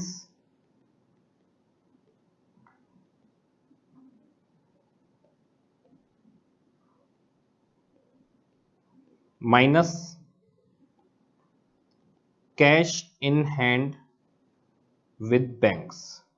bank ने कितना पैसा अपने पास कैश में रखा हुआ है, तो 24,96,611 करेंसी नोट वाली, 25572 रुपी coin plus 743 small coins minus इसमें से बैंक के पास है 98305, बाकी करेंसी होगी पब्लिक के पास। ये हो गया आपके पास माइनस 98305, 2424621 करोड़। तो क्वेश्चन आसान है लेकिन नया है, इस तरीके का पॉइंट हम लोगों ने पहले नहीं देखा था। Currency with public, total currency जितनी भी अवेलेबल है एक नेशन के अंदर, जो बैंक के पास है वो हटा दीजिए, बाकी सारा का सारा आपका करेंसी विद पब्लिक आ जाएगा। LQ6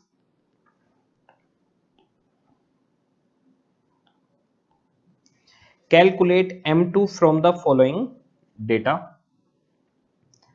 M2 निकालना है, M2 equals to M1 plus post office deposit, office saving bank deposits. ठीक है, तो हम इसमें क्या करेंगे, पहले M1 देखते हैं, फिर उसके अंदर पोस्ट ऑफिस वाला और जोड़ देंगे, हो जाएगा। सबसे पहले करेंसी विद पब्लिक देखनी है, currency with public, currency with public, notes in circulation, circulation of rupee coin, circulation of small deposit minus cash in hand with bank. तो पहले हम इन तीनों को जोड़ लेंगे, इसमें से बैंक के पास जो कैश में है वो माइनस कर देंगे, करेंसी विद पब्लिक आ जाएगी हमारे पास। ठीक है, इसके बाद में deposit money of the public, इसके अंदर डिमांड डिपॉजिट विद बैंक और अदर डिपॉजिट विद RBI, आपके पास M1 निकल आएगा। अब इसके अंदर एक चीज देखेगा, इन्होंने तीन चीजें दी हुई हैं, डिपॉजिट मनी ऑफ पब्लिक पहले ही दे दिया, फिर कह दिया demand deposit with bank with other deposit with RBI। आप जरा एक बार इन दोनों को जोड़ के देखिए, 1737,692 प्लस 38507, ये हो गया 1776199। अब आप क्या कर सकते हो, आपके पास दो ऑप्शन है। जो हमारा सिंपल सा तरीका है M1 निकालने का, हम क्या करते थे, करेंसी विद पब्लिक निकालो, फिर डिमांड डिपॉजिट बैंक के साथ और अदर डिपॉजिट्स विद RBI। तो आपको क्या करना है, करेंसी विद पब्लिक ले लो plus demand deposit with bank ले लो, अदर डिपॉजिट्स ले लो, और आप चाहो तो सीधे डिपॉजिट मनी ऑफ पब्लिक उठा सकते हो। डिपॉजिट मनी ऑफ पब्लिक के अंदर ये दोनों ही आ जाएंगे, इन दोनों का टोटल इसके बराबर रहेगा हमेशा। तो ध्यान रखना है, डबल ना जोड़ दो, पता चले इसे भी जोड़ दो और इन दोनों को भी जोड़ दो ना, या तो दोनों लो कि बैंक के पास कितना है, RBI के पास कितना है, या फिर सिर्फ इसे लो कि डिपॉजिट विद पब्लिक कितना है। दोनों तरीके से आपको नंबर पूरे मिलेंगे। पहले M1 निकाल रहा हूं, फिर M2 निकालेंगे। आ जाइए, LQ6 M1 equals to currency with public plus, हम अपने तरीके से चलते हैं, डिमांड डिपॉजिट विद बैंक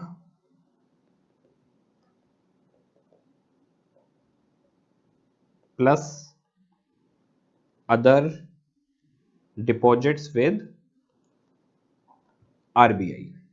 पहले क्या होता था, करेंसी विद पब्लिक खुद दे देता था, अब इन्होंने करेंसी विद पब्लिक के लिए हमें दे दिया कि नोट कॉइन्स जो भी सर्कुलेशन में वो लो और जो बैंक के पास है वो उसमें से माइनस कर दो। तो हम सबसे पहले क्या करेंगे, जो नोट है सर्कुलेशन में 2420,964 इसे लेंगे, फिर जो कॉइन्स हैं रुपी कॉइन्स 25572 उसे लेंगे, फिर हमारे पास 743 जो स्मॉल कॉइन्स है वो लेंगे, फिर कैश इन हैंड जो बैंक के पास है 97563 उसे माइनस कर देंगे। ये हुआ करेंसी विद पब्लिक।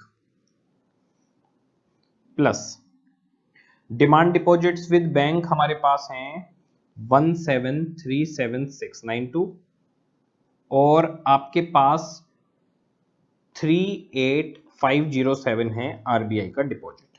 ये हमारे पास आ गया M1 2420964 प्लस 25572 प्लस 743 माइनस 97563 2349716 हुआ करेंसी विद पब्लिक और 1737692 ये बैंक के पास, 38507 ये आरबीआई के पास। ये टोटल डिपॉजिट हमारे आ गए।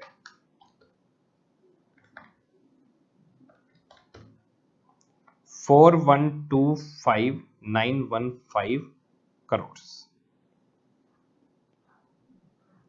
M1 निकल गया। M1 और M2 में सिर्फ एक फर्क है, M2 equal to M1 plus post office saving bank deposits. चीजें कई सारी दी हो सकती हैं, हमें सिर्फ अपनी रेलिवेंट चीज चाहिए। 4,125,915 प्लस अब जाके देखते हैं कि पोस्ट ऑफिस में कितना सेविंग अकाउंट में डिपॉजिट है। तो post office saving account deposits में हमारे पास ये देखो, ये है post office saving bank deposit 141,786। नीचे दिया हुआ है टोटल पोस्ट ऑफिस डिपॉजिट और टाइम डिपॉजिट्स विद बैंक।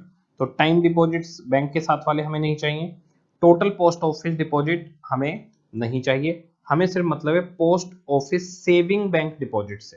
तो 141,786 हम उठाएंगे और जो हमारी रेलिवेंट इंफॉर्मेशन है बस वही हमारे काम की है। नीचे आप देखेंगे तो टोटल पोस्ट ऑफिस डिपॉजिट्स 14,896 की है और सेविंग बैंक डिपॉजिट वो 141,786 की है। तो आपको कंपेयर करके दिमाग नहीं लगाना, आपको सीधे अपनी रेलिवेंट चीज उठानी है कि भाई post office saving bank deposits हमारा कितना है 141,786 4267701 करोड़। ओके ठीक है। तो करेंसी विद पब्लिक वाला जो पॉइंट है वो M1 के अंदर इन्होंने अब जोड़ना चालू करा है। जो भी नोट सर्कुलेशन में हो, जो भी कॉइन सर्कुलेशन में हो, माइनस कैश इन हैंड जो बैंक के पास होगा वो आप हमेशा माइनस कर देंगे।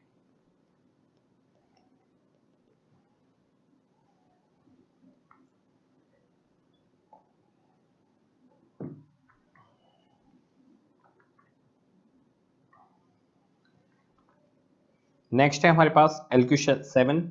LQ7 की थ्योरी थी हमारे पास, इसकी थ्योरी हम लोगों ने करी हुई है पर इसका हमारे पास न्यूमेरिकल नहीं था। तो अब इसका जो न्यूमेरिकल है वो भी इन्होंने ऐड कर दिया है। वो न्यूमेरिकल हमें देखना है, बहुत ही सिंपल है, सिंपल सी थ्योरी थी, उसी के लिए एक न्यूमेरिकल बना दिया है। आ जाइए।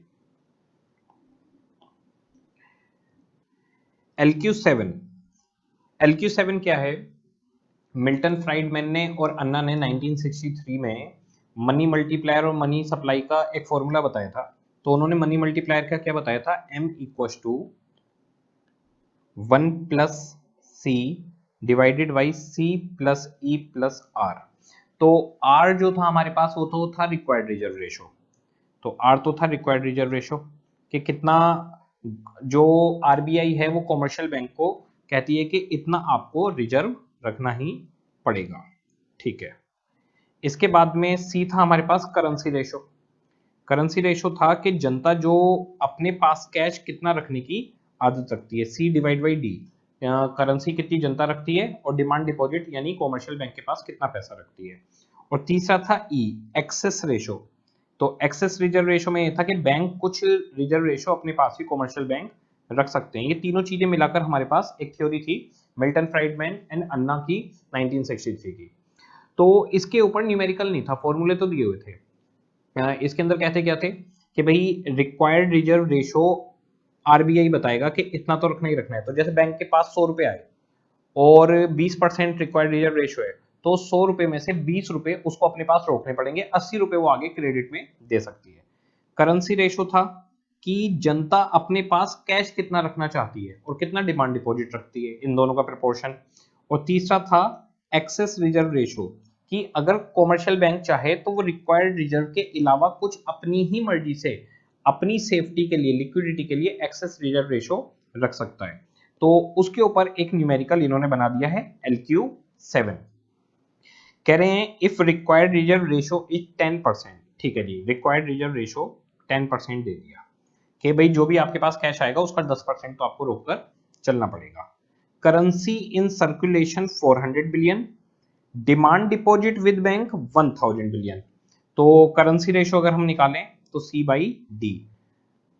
करेंसी 400 बिलियन रखती है जनता अपने हाथ में और बैंक में डिमांड डिपॉजिट रखती है 1000।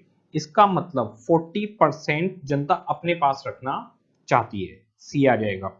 इसके बाद में एक्सेस रिजर्व 1 बिलियन।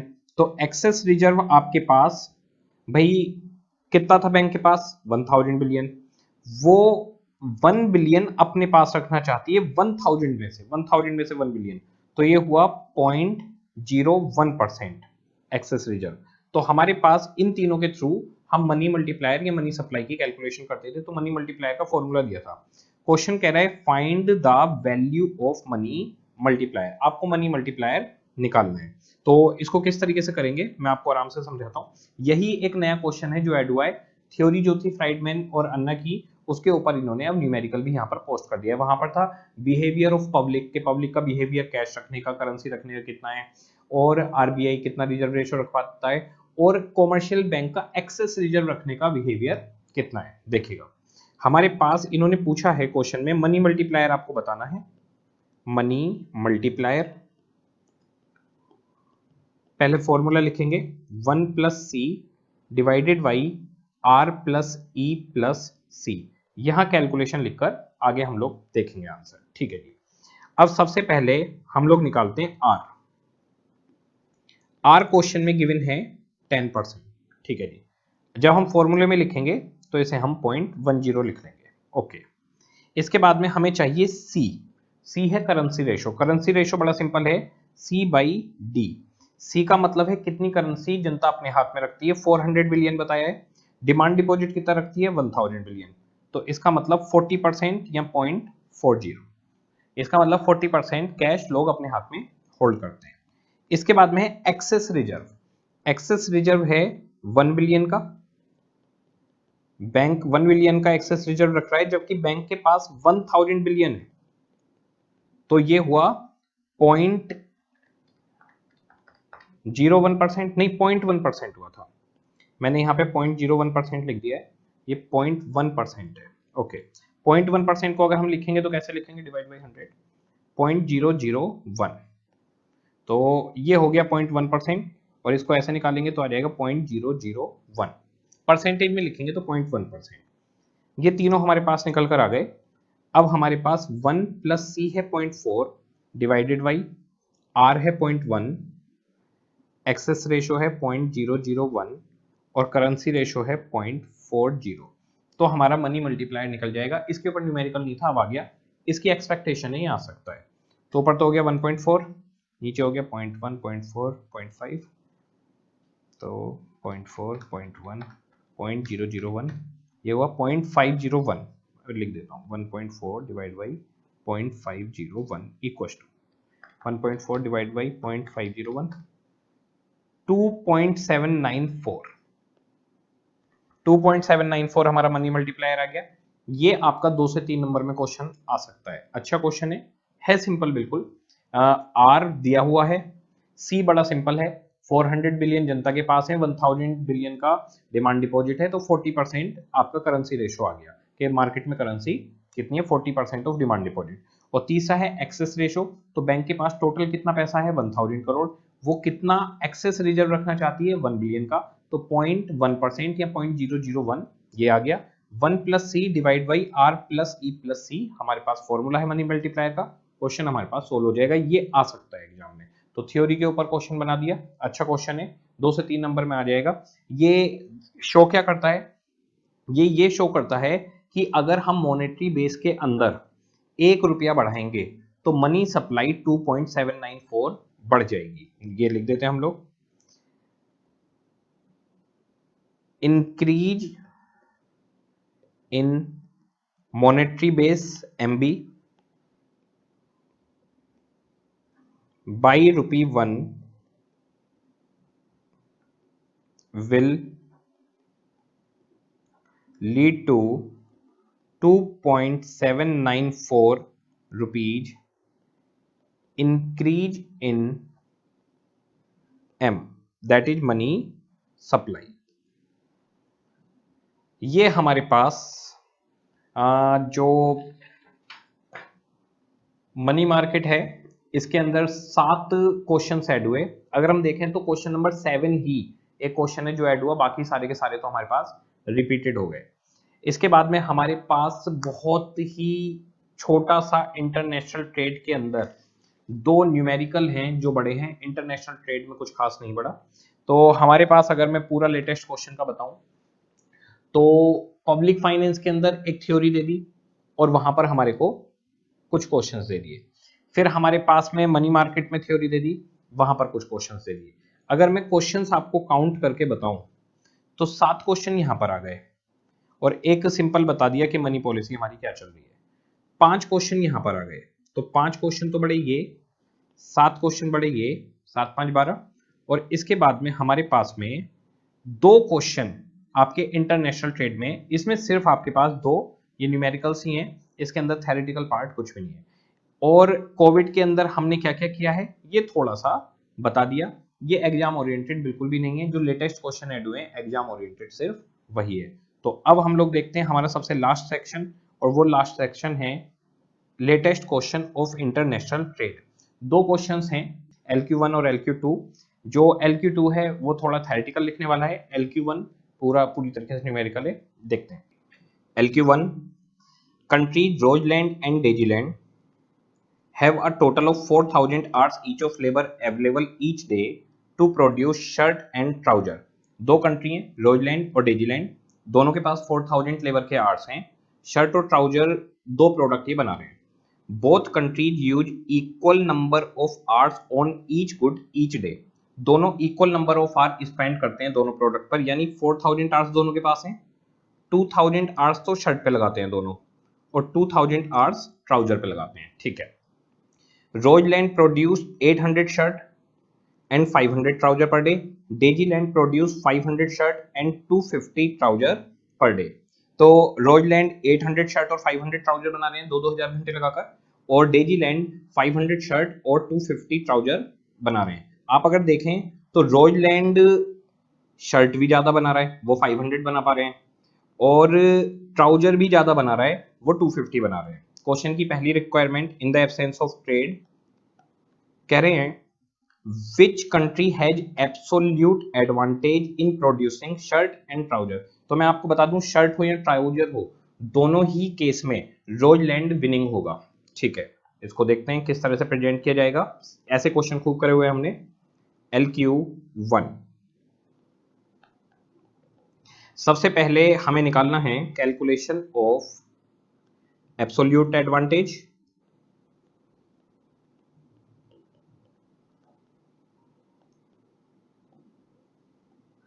इसकी कैलकुलेशन के लिए एक यूनिट बनाने में कितना टाइम लगता है हमें सबसे पहले ये कैलकुलेट करना पड़ेगा। Calculation of number of hours spent on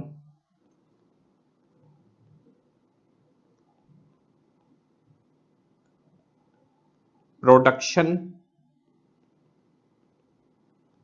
of 1 unit of both the products.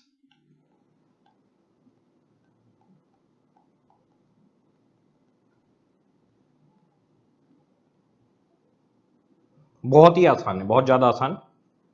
हमारे पास कंट्री, रोजलैंड, डेजीलैंड। ओके, दो प्रोडक्ट हैं हमारे पास, शर्ट्स एंड ट्राउजर्स। एक यूनिट बनाने में कितना समय देते हैं वो निकालना है। ये 2000 आवर्स लगाकर 800 शर्ट बनाते हैं, यानी एक शर्ट बनाने में 2.5 आवर लगता है। ओके, ये 2000 आवर्स में 500 शर्ट बनाते हैं तो 4 आवर्स हो गए। ऐसे ही ट्राउजर का निकाल लीजिए आप लोग। 2000 आवर्स में ये बनाते हैं 500 ट्राउजर्स तो 4 आवर में एक, और ये 2000 आवर में बनाते हैं 250 ट्राउजर, बहुत कम बना रहे हैं तो 8 घंटे लगा रहे हैं, 8 आवर्स। ठीक है, ये हमारे पास एक शर्ट बनाने में रोजलैंड कितना टाइम लेता है और डेजीलैंड कितना टाइम लेता है, और एक ट्राउजर बनाने में कितना टाइम लेता है, रोजलैंड और डेजीलैंड कितना लेता है, ये हमारे पास डेटा आ गया। बहुत ही सिंपल सा है, बहुत ही आसान है। अब आप बताइए शर्ट के मामले में कौन कम टाइम ले रहा है। तो शर्ट के मामले में कम टाइम ले रहा है आपका रोजलैंड। अच्छा, ट्राउजर के मामले में कौन कम टाइम ले रहा है, तो वो भी रोजलैंड। जो काम डेजीलैंड 4 घंटे में करता है वो 2.5 घंटे में शर्ट बना देता है, जो काम 8 घंटे में ट्राउजर बनता है वो 4 घंटे में बना देता है। तो रोजलैंड की एब्सोल्यूट एडवांटेज है शर्ट पे और ट्राउजर पर, दोनों के ऊपर। Since रोजलैंड produce both the products in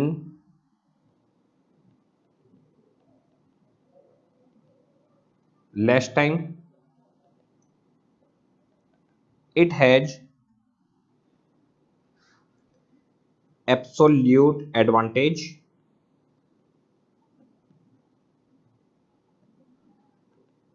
in both products। तो शर्ट हो या ट्राउजर हो, दोनों ही केस में रोजलैंड बेटर रहेगा डेजीलैंड से। तो बड़ा सिंपल सा क्वेश्चन है, इंटरनेशनल ट्रेड के हमने ऐसे खूब सारे क्वेश्चन किए थे, कोई भी दिक्कत किसी भी तरीके से यहां पर नजर नहीं आ रही, सिंपल सोवर सा क्वेश्चन निकला। इसका part B, which country has comparative advantage in producing shirt and trouser. अब हमें कंपैरेटिव एडवांटेज निकालनी है। कंपैरेटिव एडवांटेज में हमें देखना है कि किस प्रोडक्ट को किस कंट्री को बनाना चाहिए, कौन ज्यादा बेटर रहेगा। आ जाइए, second, calculation of comparative advantage.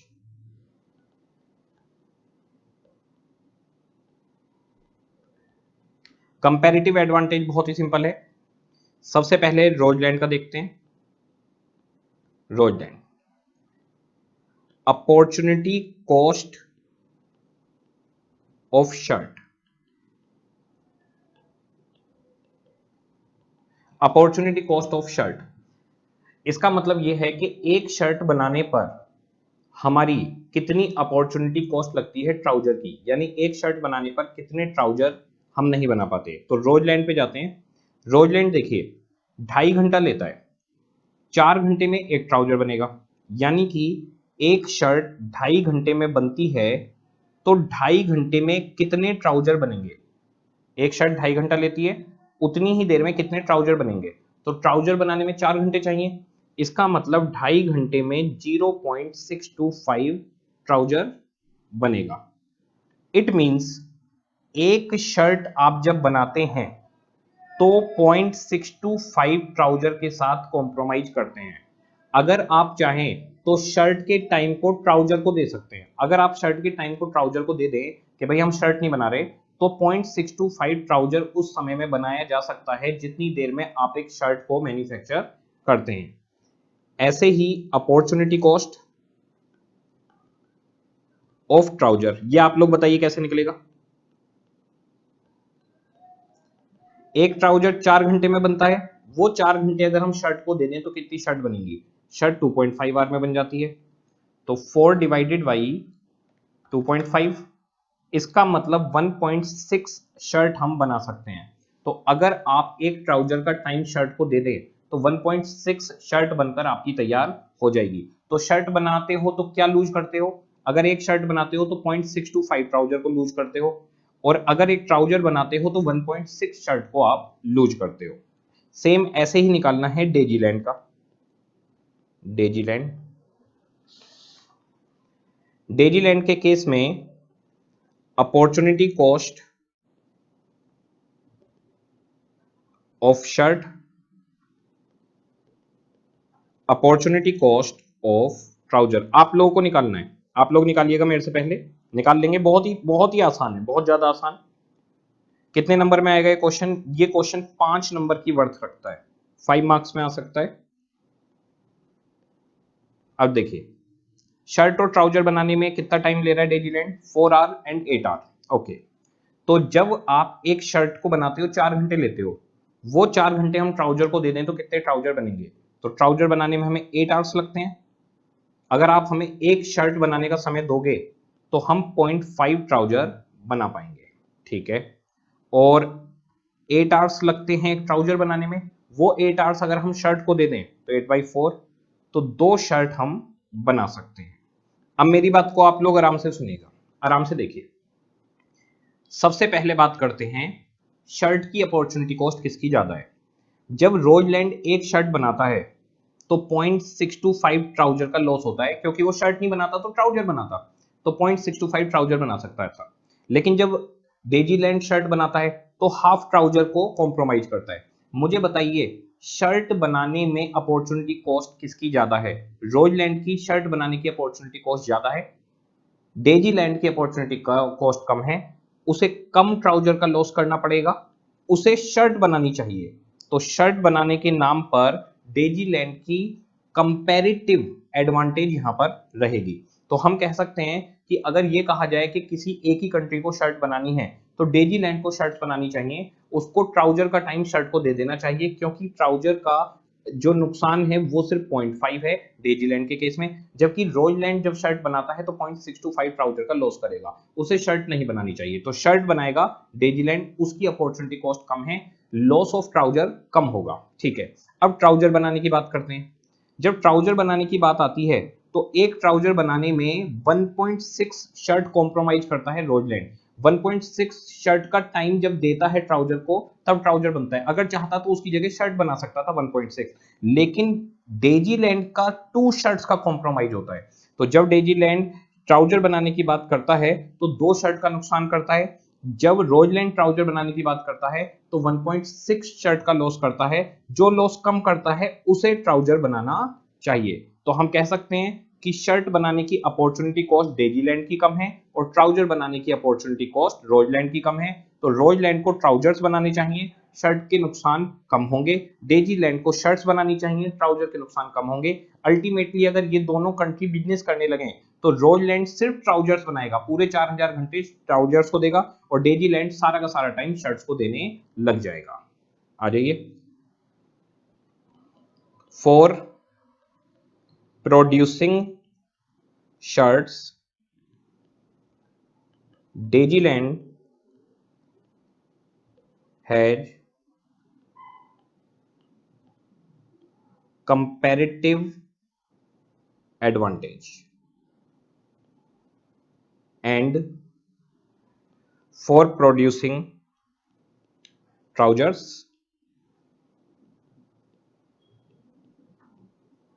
Roseland has comparative advantage। बहुत ही आसान सा था। इंटरनेशनल ट्रेड में अगर मैं कहूं तो ये क्वेश्चन हम पहले भी कर चुके हैं, ये क्वेश्चन तो हमने कंसेप्ट में ही कर लिए थे, तो सिंपल सा क्वेश्चन था।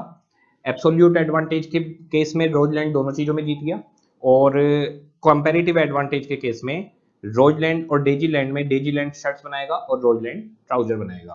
तो एब्सोल्यूट एडवांटेज और कंपैरेटिव एडवांटेज के न्यूमेरिकल एग्जाम में आते रहते हैं। ये 5 मार्क्स का आपका न्यूमेरिकल आ सकता है। बहुत ही सिंपल है, बहुत ही आसानी से समझने वाला है, कोई टेक्निकल टर्म इसके अंदर नहीं है। ठीक है, इसके बाद में हमारे पास है दूसरा question.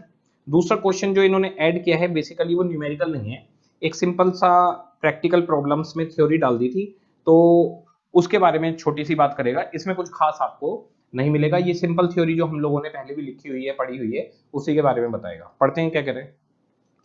Point number A, labour group in your country oppose the flow of FDI into the country on ground of perceived inequalities consequent on FDI.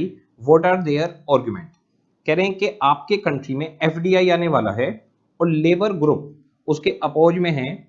वो कह रहा है कि on the grounds of perceived inequalities consequent on FDI, what are their arguments, उनके arguments क्या क्या होंगे।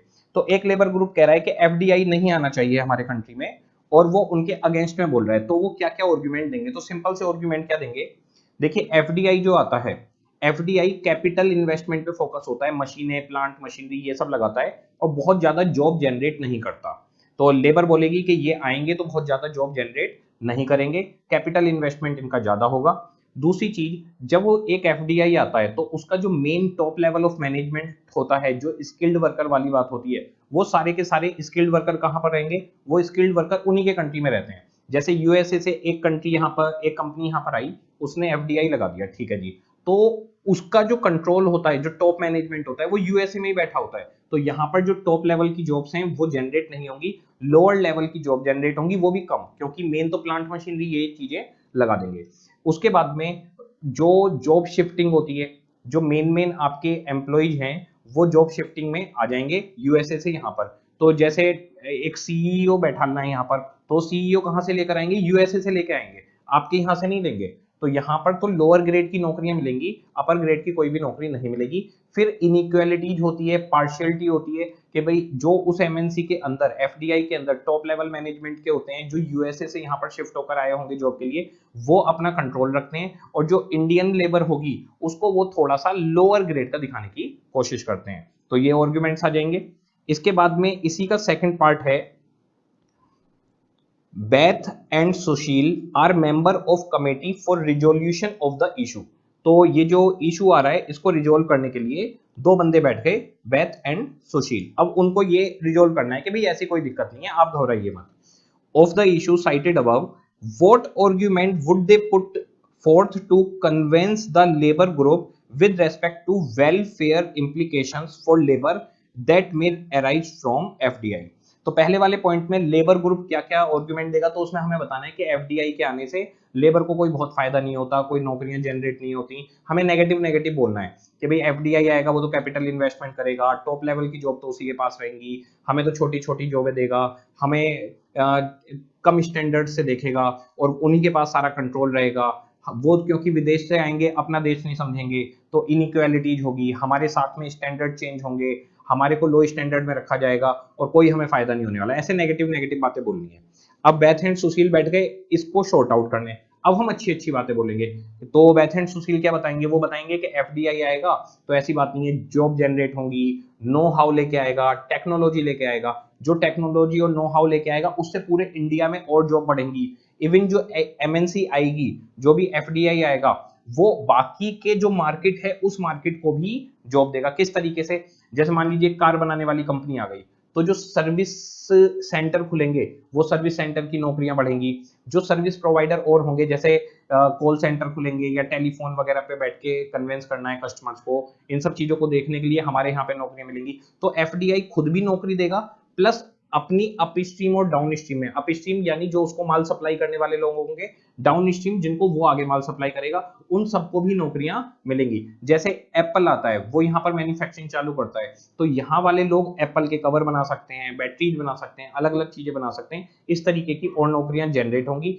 तो वो नो हाउ लेके आएगा, वहां के स्टैंडर्ड्स लेके आएगा, क्योंकि बाहर का लिविंग स्टैंडर्ड जनरली अच्छा होगा तो यहाँ पर कॉर्पोरेट कल्चर मिलेगा, आप लोगों की वेलबींग बढ़ेगी, आपको एक अच्छे कल्चर में रहने की आदत पड़ेगी, एक बड़ी कंपनी के अंदर आप लोग काम करोगे, आपका स्टैंडर्ड बढ़ेगा, आप बहुत ज्यादा पढ़े लिखे नहीं हो तो भी आपको नौकरियां मिलेंगी, वो लोअर लेवल की मिलेंगी, अपर लेवल पर स्किल्ड वर्कर्स को नौकरियां मिलेंगी। तो अच्छी अच्छी बातें बताएंगे। तो पहले में बुरी बुरी बातें बतानी है, दूसरे में अच्छी अच्छी बातें बतानी है, ठीक है जी। मतलब पहले हमसे बुराई करवा रहे हो और फिर हमसे उसी की बड़ाई करवा रहे हो। तो एक कर क्या रहे हैं, पहले हमसे कह रहे हैं पॉइंट नंबर 1 में डिसएडवांटेज बताओ, दूसरे वाले में बता रहे हैं एडवांटेज बताओ। जो डिसएडवांटेज बतानी है वो किससे रिलेटेड बतानी है, लेबर से रिलेटेड। तो यहां पे डिसएडवांटेज किस कंसर्न में, कि लेबर के लिए क्या क्या डिसएडवांटेज है एफडीआई के आने पर, और यहां पर हमें एडवांटेज बतानी है। तो दो पार्ट हो गए, ये सीधे भी लिख सकते थे कि डिसएडवांटेज बताओ और एडवांटेज बताओ, ये हमने थ्योरी में ऑलरेडी लिखा हुआ है, पहले भी किया हुआ है, एक बार देख लेते हैं इसको। पॉइंट नंबर 1 डिसएडवांटेज बतानी है।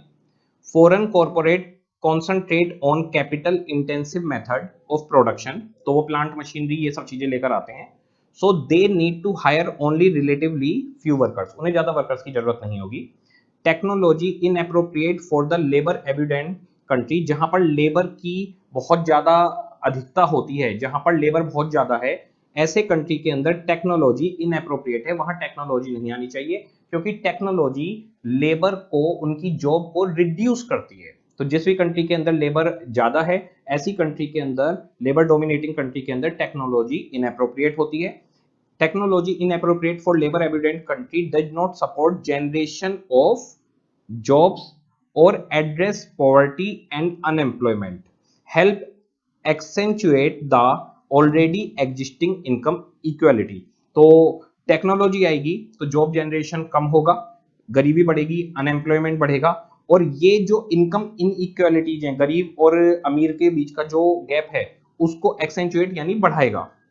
Jobs that require expertise and entrepreneurial skills for creative decision making may generally be retained in home country।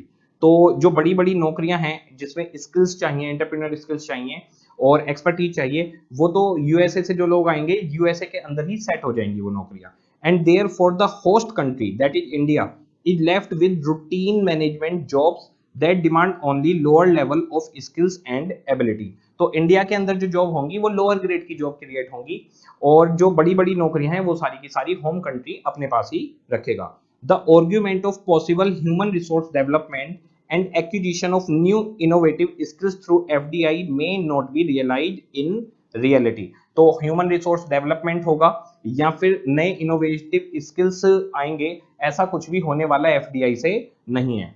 May resort to anti ethical and anti competitive practice, और इससे एंटी एथिकल प्रैक्टिस चालू होगी, यानी भेदभाव चालू होगा, इन एंटी कॉम्पिटिटिव प्रैक्टिस चालू होगी, यानी जो कॉम्पिटेंट भी हैं उनको आगे बढ़ने नहीं दिया जाएगा, क्योंकि हमारे पास स्किल्ड जॉब है नहीं, जो बड़ी बड़ी नौकरियां हैं वो तो यूएसए के अंदर ही रहेंगी, वो वहीं से कंट्रोल करेंगे। उसके अलावा of shoring, of shifting job, वहां से जो मैनेजमेंट के टॉप लेवल के लोग आएंगे वो यहाँ पर शिफ्ट होंगे, और वो सारे लोग शिफ्ट होके यहाँ पर नेगेटिव इफेक्ट डालेंगे एम्प्लॉयमेंट के ऊपर। Negative effect on employment potential of home country, continuance of lower labour और environmental standards and ruthless labour and natural resources exploitation. तो वहां से जो जॉब शिफ्टिंग होगी, जॉब शोरिंग होगी, वहां से कुछ लोग यहाँ पर आ जाएंगे इसी कंपनी में, एफडीआई में। जैसे कोई भी एमएनसी है, मान लो अमेजोन है, तो अमेजोन.com के अंदर अमेजोन से यूएसए के कुछ लोग आकर यहाँ पर जॉब करने लग जाएंगे, जिससे हमारे पास और भी नेगेटिव इफेक्ट पड़ेगा। क्या क्या नेगेटिव इफेक्ट पड़ेगा, एक तो हमारी जो कंटिन्यूएंस है लेबर, लोअर लेबर वो रहेगी, क्योंकि हायर लेबर तो उनके यहाँ से एम्प्लॉय होकर आ रही है, शिफ्ट होकर आ रही है। एनवायरमेंटल स्टैंडर्ड्स हमारे अपने ही होंगे। इसके अलावा रूथलेस लेबर, रूथलेस मतलब क्रूरता, तो लेबर जो है वो क्रूर लेबर बिहेवियर होगा, मतलब छोटे लोगों को दबाया जाएगा, हमारे यहाँ के लोगों को दबाया जाएगा, और नेचुरल रिसोर्सेज एक्सप्लॉइट होंगे, और वो हमारे नेचुरल रिसोर्सेज को एक्सप्लॉइट करेंगे। तो हमारे यहाँ पे जो खानों से सामान मिल रहा है वो मिल रहा है, जो हमें मिलना चाहिए वो उसको एक्सप्लॉइट करने लग जाएंगे। ये डिसएडवांटेज बता दी। बी में अब हम लोग एडवांटेज बताएंगे कि एडवांटेज क्या क्या है लेबर को। FDI will accelerate growth and foster economic development. FDI आएगा तो जो नेशनल इनकम है, जो आपके देश की ग्रोथ है, वो एकदम से फास्ट हो जाएगी।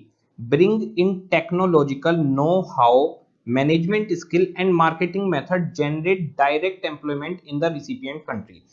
डायरेक्ट जॉब का क्या मतलब होता है, डायरेक्ट एम्प्लॉयमेंट का? देखिए जैसे Amazon.com आया, तो Amazon.com के अंदर जो लोग नौकरियां कर रहे हैं वो डायरेक्ट एम्प्लॉयमेंट है। अब अमेजोन के आने से जो कोरियर वाले का काम चल गया, जो शिपिंग कंपनीज का काम चल गया, उनके अंदर जो नौकरियां लगेंगी वो इनडायरेक्ट एम्प्लॉयमेंट है, क्योंकि अमेजोन के आने से ही तो ये सब कुछ चालू हुआ। तो अमेजोन जिनको रखेगा वो डायरेक्ट नौकरी, डायरेक्ट एम्प्लॉयमेंट। और अमेजोन की वजह से जो अलग अलग जगह पे बिजनेस चालू हुए, जैसे पैकिंग, फॉरवर्डिंग, शिफ्टिंग, ये सारे जो काम हो रहे हैं, इनमें जो नौकरियां लगी हैं, ये जो बिजनेस बड़ा है, ये नौकरियां आ जाएंगी इनडायरेक्ट एम्प्लॉयमेंट में। तो देखिए कह रहे हैं टेक्नोलॉजी नो हाउ आ जाएगा वहां से, मैनेजमेंट स्किल्स आएंगे, मार्केटिंग के नए नए मेथड आएंगे, वो डायरेक्ट एम्प्लॉयमेंट रिसिपिएंट कंट्री यानी इंडिया के अंदर क्रिएट करेंगे। Subsequent FDI as well as domestic investment propelled in downstream and upstream project that come up in multitude of other services generate multiplier effect on employment and income। कह रहे हैं कि एक तो डायरेक्ट नौकरियां दे दी, इसके अलावा एफडीआई की वजह से जो डोमेस्टिक इन्वेस्टमेंट अप स्ट्रीम और डाउन स्ट्रीम में बढ़ेंगे। अप स्ट्रीम और डाउन स्ट्रीम का मतलब जैसे Amazon.com जिनसे सर्विस लेता है दैट इज अप स्ट्रीम, और अमेजोन की वजह से आगे जो सर्विसेज बढ़ने लग गई वो डाउन स्ट्रीम। तो जैसे कि अमेजोन के आने की वजह से कोरियर एजेंसीज का काम बढ़ गया, जो पैकिंग वाली पिन्नी आती है वो आने लग गई, बबल वाली जो पिन्नियां हैं वो चालू हो गई। तो वो जो बबल वाली प्रोटेक्टिव पैकिंग होती है उनकी मैन्युफैक्चरिंग बढ़ गई होगी, वहां पे नौकरियां बढ़ गई होंगी। जो कोरियर एजेंसीज हैं उनके काम बढ़ गए, वहां पर जॉब्स भी क्रिएट हो गई और आपका मैन्युफैक्चरिंग भी चालू हो गई। तो domestic investment propelled in downstream and upstream project that come up in multitude of other services generate multiplier effect. तो जो अदर सर्विसेज जनरेट हो गई, जो वैक्यूम क्रिएट हो गया पूरा नेशनल इनकम के अंदर, उसका मल्टीप्लायर इफेक्ट आएगा नेशनल इनकम पर। तो जैसे मल्टीप्लायर है 2, तो एफडीआई जो पैसा लेकर आया, जैसे कि मान लो 100 करोड़ लेकर आ गया एफडीआई, अब मल्टीप्लायर है हमारा 2.5, तो एफडीआई के खुद आने की वजह से हमारी नेशनल इनकम 250 करोड़ बढ़ गई होगी। प्लस एफडीआई के आने से जो अपस्ट्रीम और डाउन स्ट्रीम इन्वेस्टमेंट्स बढ़ गए होंगे, कोरियर एजेंसी के काम और ये पैकिंग जो पैकिंग वाली पिन्नियां इनके काम, मान लो उनका इन्वेस्टमेंट हो गया 50 करोड़।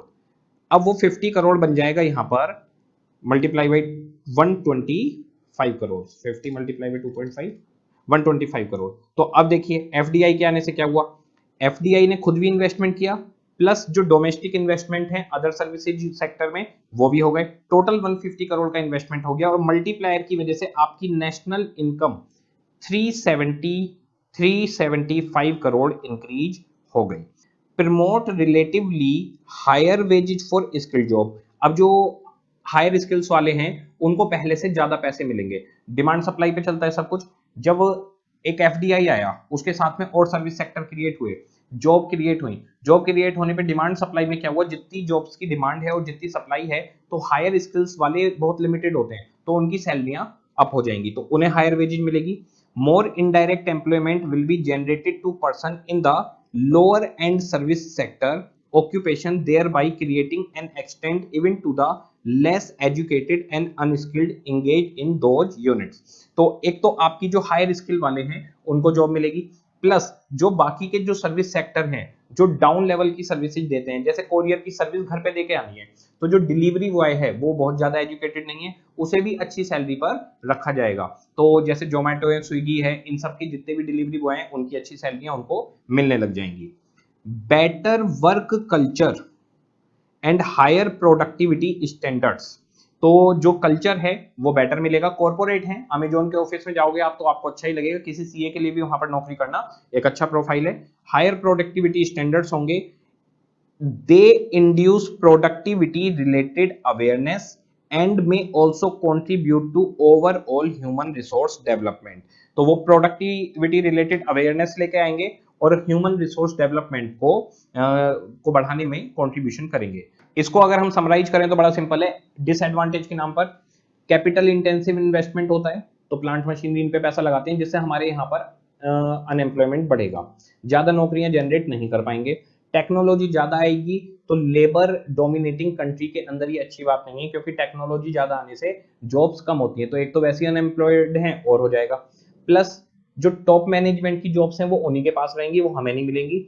इसके अलावा यहाँ पर जो नौकरियां मिलेंगी वो नॉर्मल मैनेजमेंट स्किल्स की मिलेंगी कि भाई जो नॉर्मल है जैसे यहाँ का मैनेजर ये, लेकिन सीईओ है, डायरेक्टर्स हैं, वो सब वो नहीं करेंगे।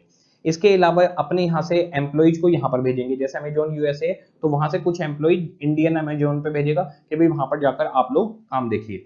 तो वहां से जो लोग यहाँ पर आएंगे वो यहाँ के लोगों की नौकरियों को खाएंगे। तो ये सब नेगेटिव पॉइंट हुए। इसके अलावा भेदभाव होगा, इंडियन जो लगेंगे नौकरी पर वो लोअर नौकरी पे लगेंगे, उनके यहाँ के मैनेजमेंट के लोग हायर नौकरी पे होंगे, तो भेदभाव होगा, इनइक्वालिटीज होगी, दिक्कतें आएंगी। फिर एडवांटेज की बात अगर हम समराइज करें तो एडवांटेज में बताना है कि टेक्नोलॉजी लेके आएंगे, नो हाउ लेके आएंगे, तुम्हारी नेशनल इनकम बढ़ेगी। वो जो टेक्नोलॉजी लेके आएंगे उससे पूरे कंट्री के अंदर और चीजें इंक्रीज होंगी, ये टेक्नोलॉजी हमारे यहाँ पर आ गई।